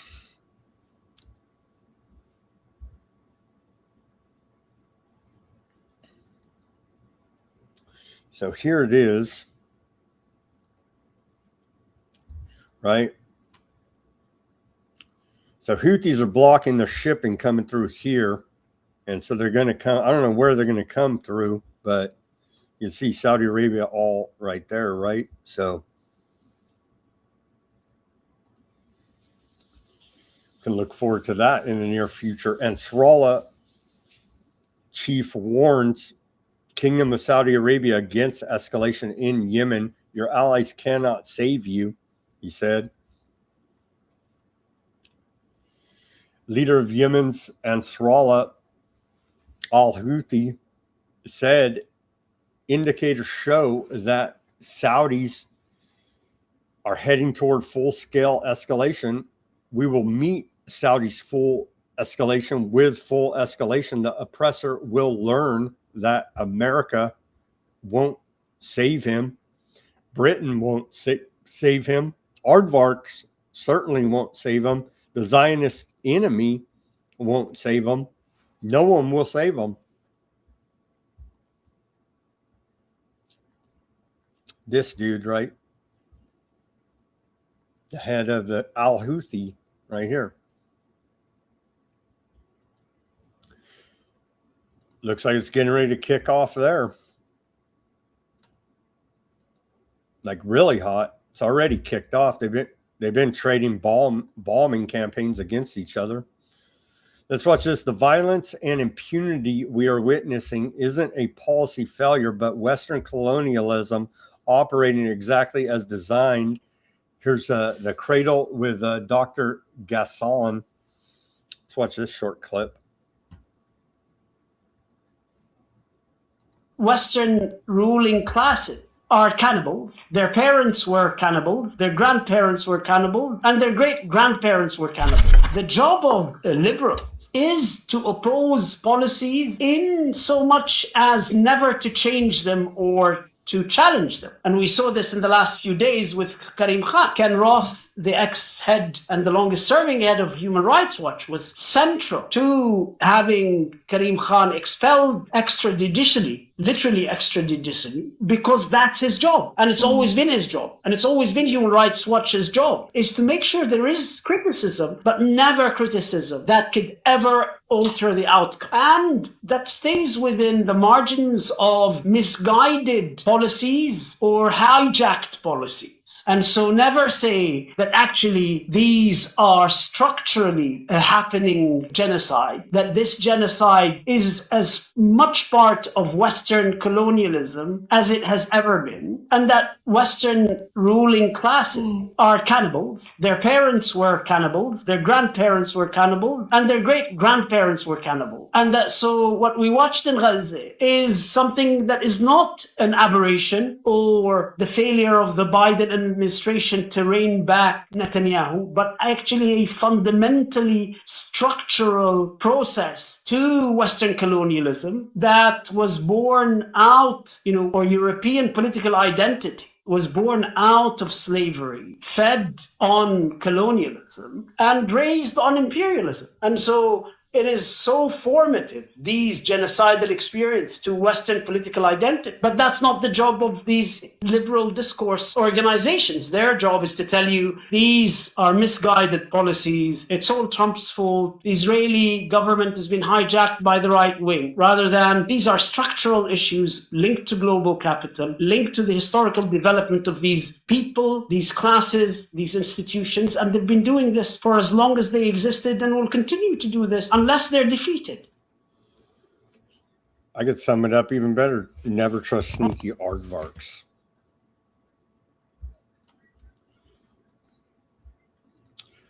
The controlled demolition campaign of Lebanon continues. Here's aardvark land reconnaissance drone activity reported earlier today over Lebanon. All up in Lebanon. You can see it right there.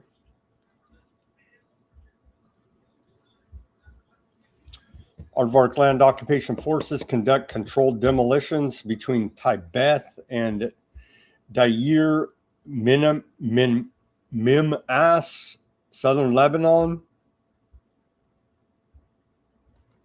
Some of those images: scorched earth policy, ecocide. They're leveling the joint.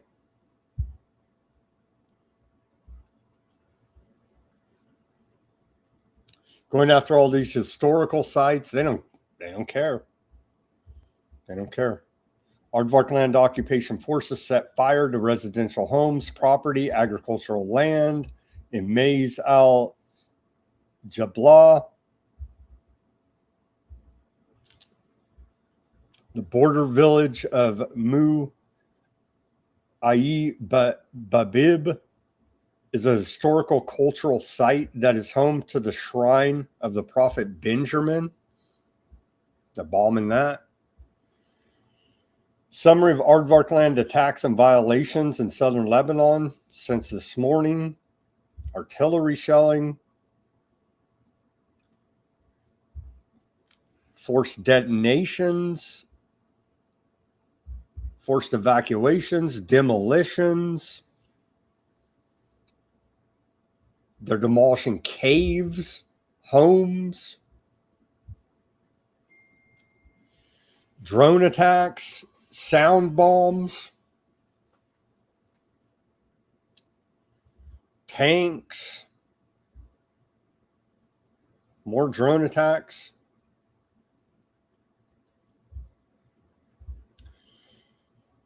Aardvark occupation forces drop illumination flare over Ali al-Tahir Hill in southern Lebanon. Some images here of that.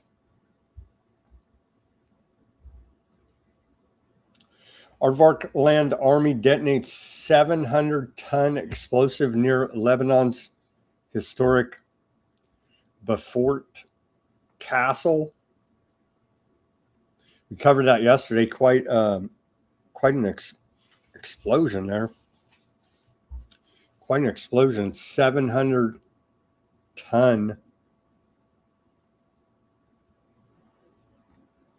tons of explosives.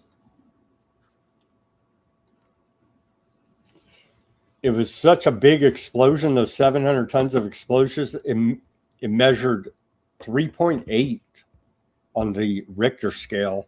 The Lebanese National Center for Geophysics reported that ground vibrations generated by the controlled demolitions overnight in Yamur al-Saqif, southern Lebanon, were compared to a magnitude 3.8 earthquake. Talk about blowing some stuff up, man.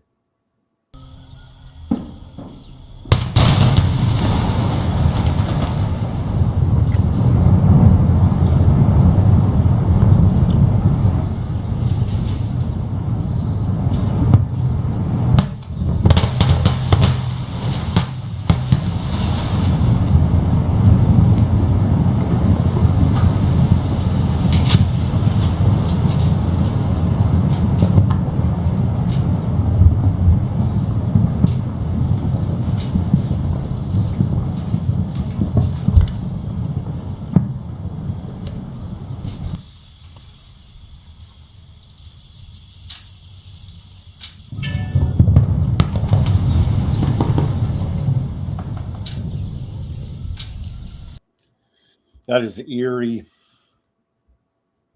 extremely eerie.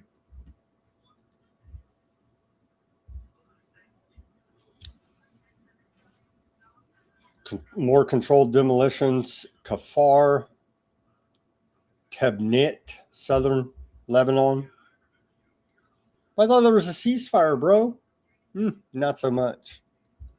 Not so much. More from there. Kafar, Tebnit, southern Lebanon.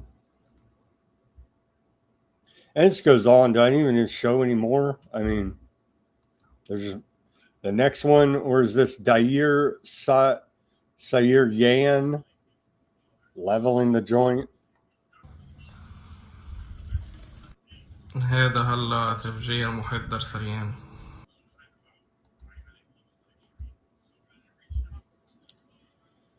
Statement from Hezbollah in all this. Statement from Hezbollah in response to ongoing Aardvark land attacks targeting southern Lebanon. They say, as part of its criminal, aggressive, and expansionist project, the Aardvark land enemy continues in the full view and hearing of the Lebanese authorities and the world to terrorize and commit crimes against southern Lebanon. This includes destroying villages, burning homes, leveling roads and fields, bombing schools and hospitals, and terrorizing innocent civilians while erasing all aspects of life in the resistant and steadfast southern Lebanon. This is a desperate attempt to prevent its honorable people from returning to their villages, homes, and fields, which they have cultivated with their sacrifice and the blood of their martyrs.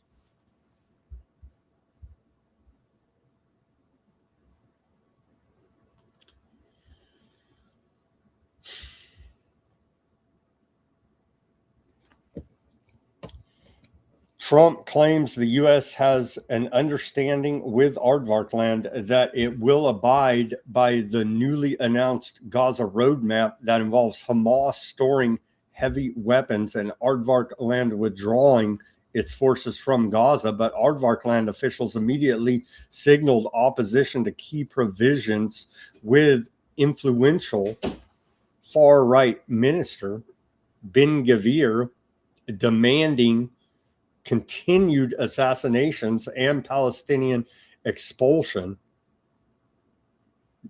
Bibi Malay has not yet commented on the deal.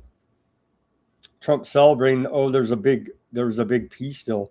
And look what happened or Hamas agreed to being disarmed. Hamas said they saw a draft of the agreement. They haven't agreed to anything. And so right after that was announced by Trump, Aardvark land authorities mark a new Trump Board of Peace agreement with massive airstrikes targeting residential blocks in Gaza in the middle of the night. So this is how Aardvark celebrate peace and rub Trump's and our America's face in in it one more time, like every time. Are we going to stop falling for it, Charlie Brown, and know that Lucy is going to pull the ball and you're going to try to kick it and miss and fall on your ass? Are we going to finally get it?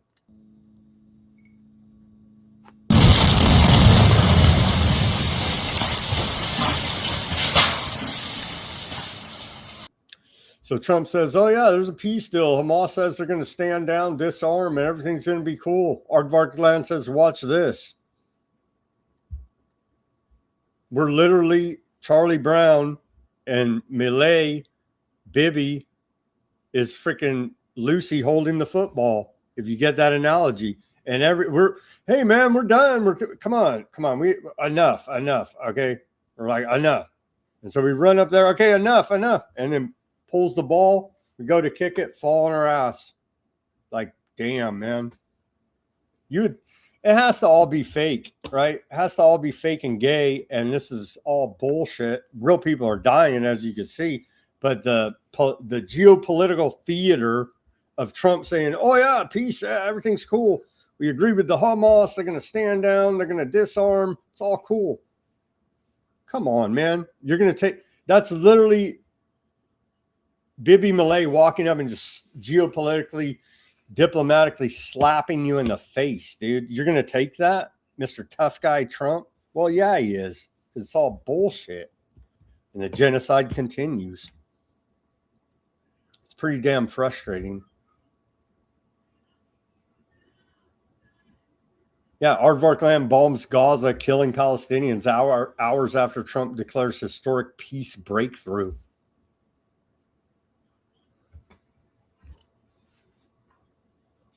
Come on, man. You know, it's too much. The whole thing's been too much, but I mean, today it's just too much, man. Several Palestinians were injured in Aardvark Land drone strikes in Gaza City. That's in the daytime. Leveling a joint as per usual. There's not much more left to level there, honestly. They're running out of targets. What they say, they occupy 70% already. So 30 more percent to demolish.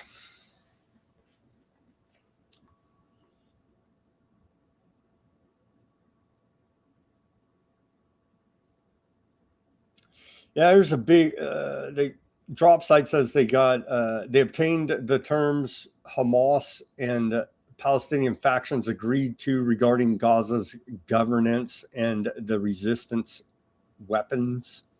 The document obtained by drop site details the two most continuous clauses of the agreement. Like, I don't even know why I read it, because it doesn't even matter. I'm not even going to read the whole thing.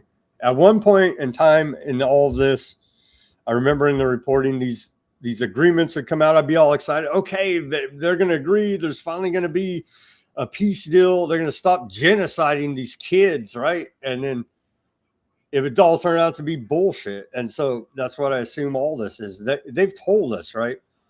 They've told us many times they're hell-bent on building out the greater Aardvark Land project. They're taking all of that land.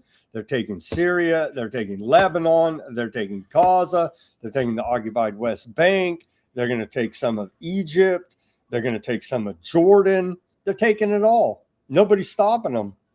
So that's what they're going to go about doing. And all these agreements, peace deals, it's bullshit. Ceasefires. Because they don't abide by it. They're like, yeah, ceasefire. Boom. It shoots you right in the face. It's like, unbelievable, but not really, because we know who they are, right? Yeah, another report. Hamas declares Gaza disarmament deal conditional upon Aardvark Land withdrawal. Yeah, so it's not going to happen. And I saw another report. They're like, yeah, we saw the draft. We didn't sign anything. Trump already said, oh, yeah, peace, everything's wonderful. Yeah, really? Let's see. Yeah, draft deal. They say, yeah, we saw the draft deal.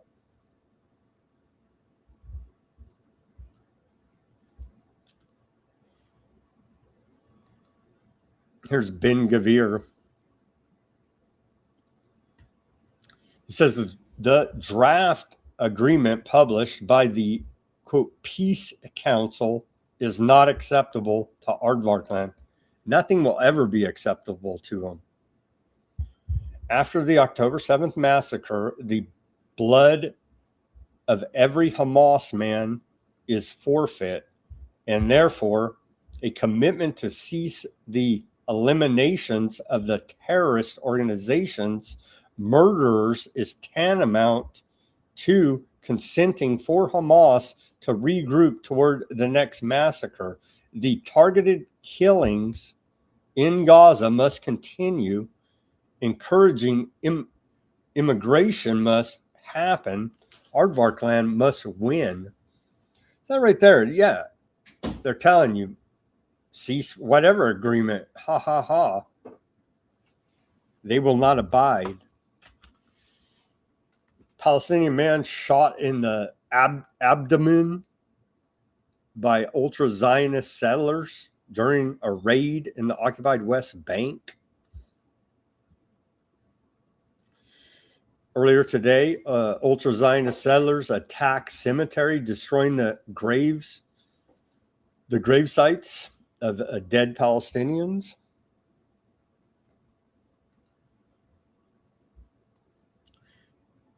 You can see right there. And they've said, right, the point of these attacks is so you have nothing to go back to.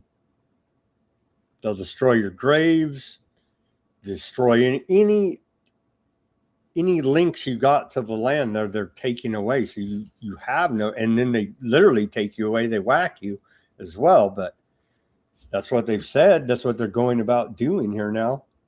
Ultra-Zionist settler attacks leave 10 injured, including 4 children in the occupied West Bank. Attacks earlier today. Dozens of ultra-Zionist settlers accompanied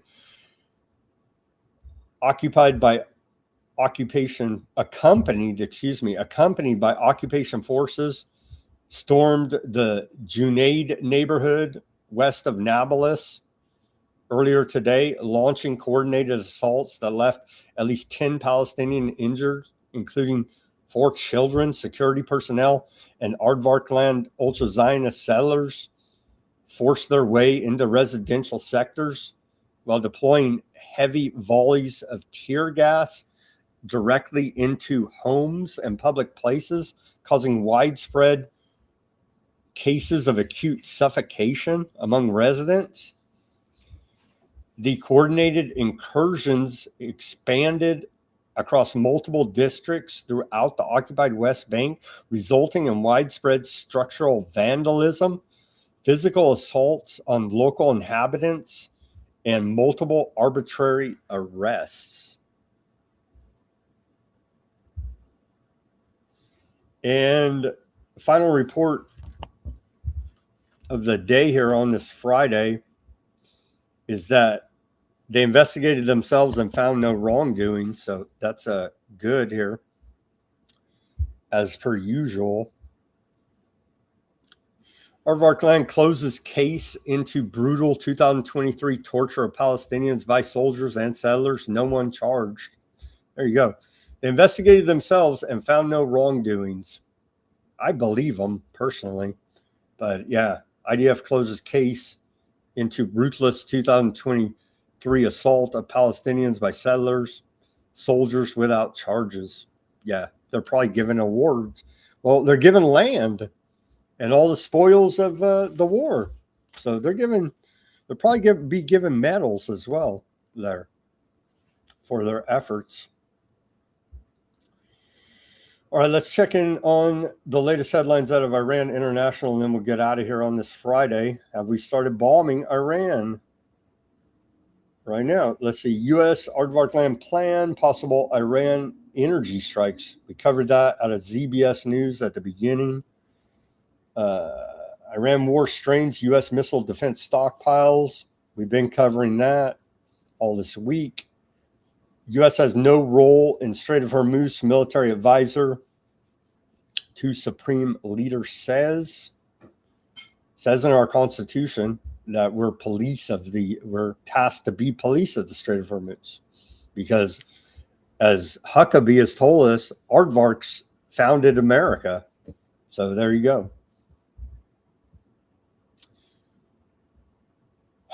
If you buy that, I got safe passage to the Strait of Hormuz to sell you. You know what I'm saying? It's just Houthis' maritime body denies plans to impose fees on ships in Bab al-Mandeb Strait there. Yeah, they just say, oh, it's a environmental fee. It's a administrative fee. We're not charging you a toll.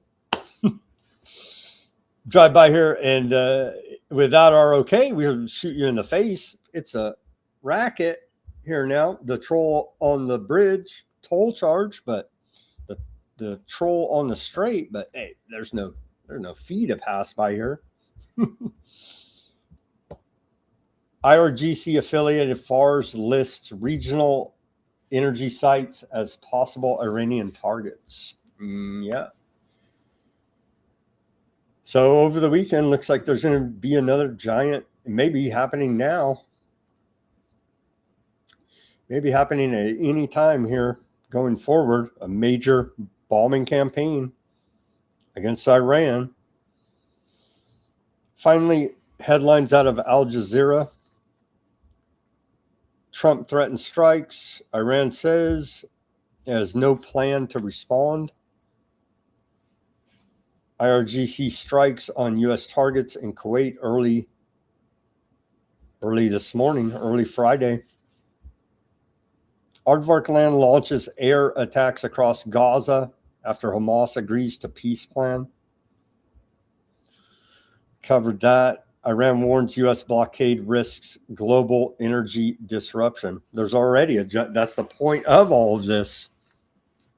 And then that leads to global famine. And that is the point of this. Lebanon's prime minister calls latest Aardvark Land attack a flagrant breach of sovereignty. I thought we had a ceasefire, bro. Huh? Yeah, obviously it's a flagrant breach of sovereignty. They're bombing the hell out of your country, and you just lay down and lick Trump's freaking shoes.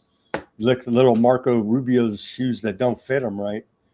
All right. Let's head over to the channels now.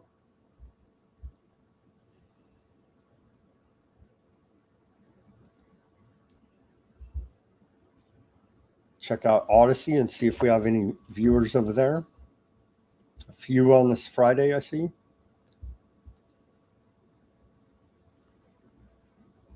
There's a few people in the chat. Shout out to the chat on Odysee. Thank you for tuning in. John Gurr, Highland, Fat Bob, shout out to you guys. Thank you for tuning in.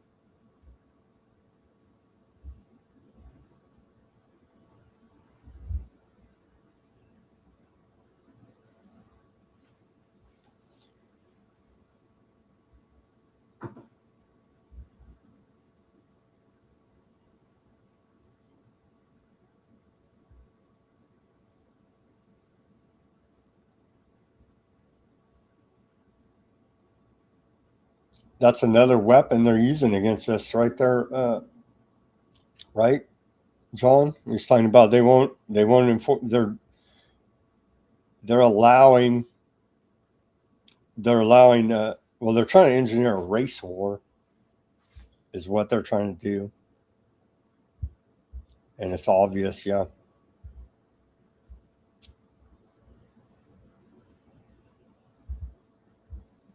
Shout out to Pink Vegas there in the chat. Too much chatting. Well, they're keeping they're having a great conversation in the Odysee chat. So if you want some respectful, informative, high IQ chat, it's on the Odysee. Okay, just to let you guys know, because sometimes people say, "Well, I was in that chat and there was nobody even there," or there's a bunch of a-holes or whatever. I say goodnight, but I can't quit Weaponized News. That mob. Let's see. All right, shout out to Fat Bob. Thank you for tuning in. I hope you're doing well in your challenges there, as we had talked about. All right, thank you for tuning in on Odysee, X, Kick, Bitchute, Substack, Rumble, and YouTube. Let's head over to those channels and we'll wrap it up. Are we having a boiler room? Did Ruckus plug boiler room? Let's see. No boiler room, he says. No boiler room tonight, Ruckus says. Shout out to Ruckus, A-Dub, and Fat on the YouTube there. On the Rumble, shout out to Karen, Strong, Carrie. Thank you guys for joining us on this Friday. For all future price peasants, Pete says.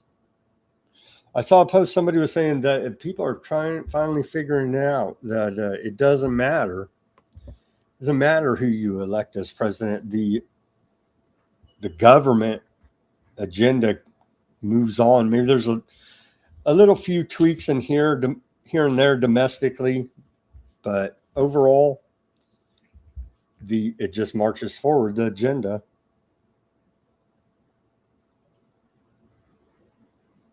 Blame it on Tampon Tim. He is a good scapegoat, right? Better than blaming it on Iran, but what would it even make a difference? We're going to bomb the hell out of them anyway, so probably was Iran.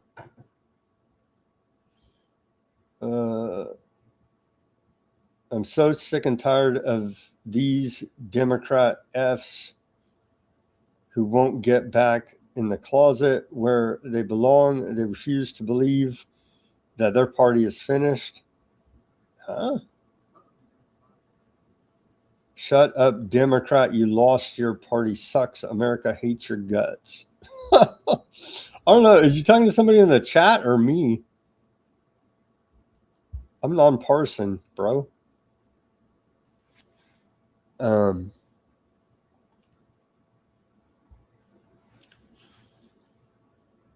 Drones. I do not like them on a boat. I do not like them with a goat. It's a good one there, Ruckus. Yeah. Especially that creepy goat one, right? We covered that yesterday. That's blue wave is coming. Yeah, I agree. Not that I particularly would like that or enjoy that. But yeah, and you could thank Trump. Yeah, Trump is your daddy, they say. That's so lame. It's got to be bots, right? Like you enjoy you're really happy about the war in Iran and the massive inflation it's caused.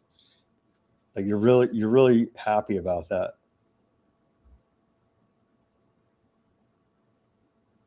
So what is Trump going to do with the IRGC? Well, he didn't have to ever do anything. We attacked them, bro. On bunk ass Bibi Malay con job. U.S. intelligence and the State Department told Trump that Iran was not an imminent nuclear threat. We covered and debunked this whole stupid thing many times, throughout the war here now.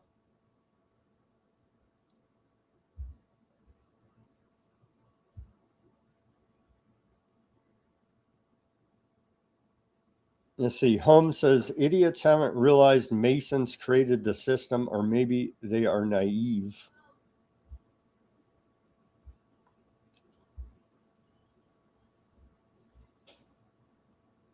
Yeah. I hear you, Hum. It's not just them though, it's a bunch of these groups, but they're the main one that they use, that these occultists use, are the Masons, yeah. Because they have the whole structure set up, and then they go in there and the dark occultists abuse it. Let's see.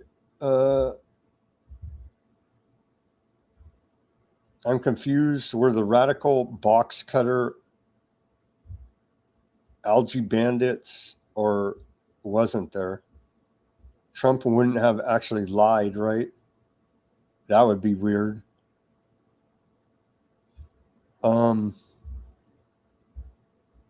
Yeah, I don't know. The official story said that 16 of the 19 hijackers, something like that, were from Saudi Arabia.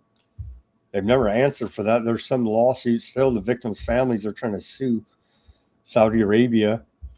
But, I mean, did they even get a ruling? Maybe they even got a ruling. I forget, but it's like we don't get much action there on 9/11 for sure. And why has Saudi Arabia never been held to account from we bombed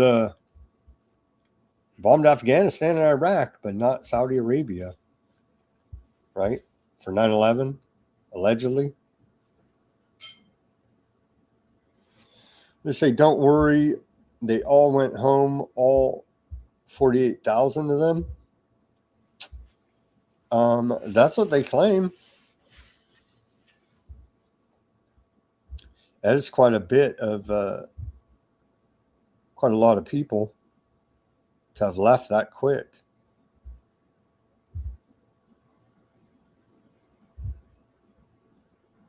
Well, shout out to you guys on the YouTube there. Hum and WT, Celtic.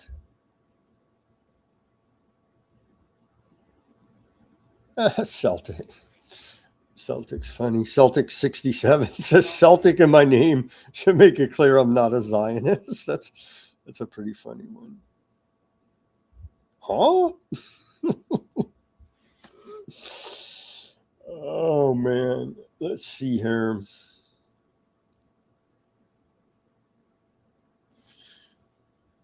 You're a moron. I don't think they're even talking to me. I think it's in the chat. My producer says they're talking to me. Shout out to Denver. Gotta be bots, he says. Yeah, I don't know. Maybe. Sally, hello on the YouTube. Thank you for tuning in. Let's see. Gary says, I remember the Guardian civilians dancing in the streets after the terror and killing of thousands, and you want me to feel sorry for them. I want you to feel sorry for them. No, I don't want you to feel sorry for them. If you don't want to feel sorry for them, don't feel sorry for them. Understand that we've been misled about this whole situation for a very long time. Understand they're doing billion-dollar influence campaigns of Hasbro propaganda. Understand that. Look into the stand downs on October 7th. Look into the Hannibal Doctrine. Look into they created Hamas in the first place to create this exact scenario. Look into all that stuff.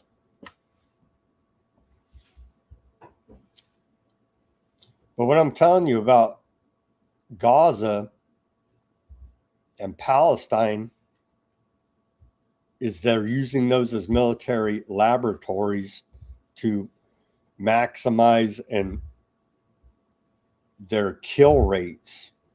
Okay. And they're going to use that technology potentially here on us, is why I'm saying you should be concerned for your own well-being, if not caring they're blowing up innocent women and children.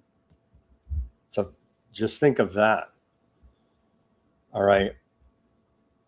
With their weaponized AI kill lists, Lavender AI, and other programs that it's come out they're using there.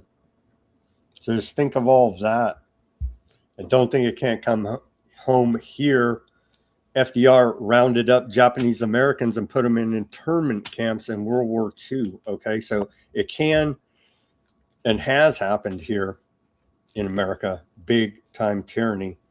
All right, with that, that's all I got this Friday. I just saw that one comment by Gary. I wanted to address. I got to get out of here. Now, false equivalency fallacy. Denver says unarmed civilians being murdered has nothing to do with Hamas. There you go. Or you could put it that way as well. All right, great comment there, Denver. As always, everybody do your own research, peace, love, and freedom. Speak out and take action. Have a great rest of your Friday evening and weekend. Let's pray for peace. All signs point toward major escalation of this war with Iran. Be aware too out there, man. Hey, as an American, be aware out there. There's a lot of pissed off Muslims at us right now, so be aware. That is a thing. That is a thing and going on. Remember, they were waving the red flag of vengeance at old man Khomeini's funeral. A whole lot of them, man. So be aware. Let's pray for peace. Have a great rest of your weekend, and we'll see you for more.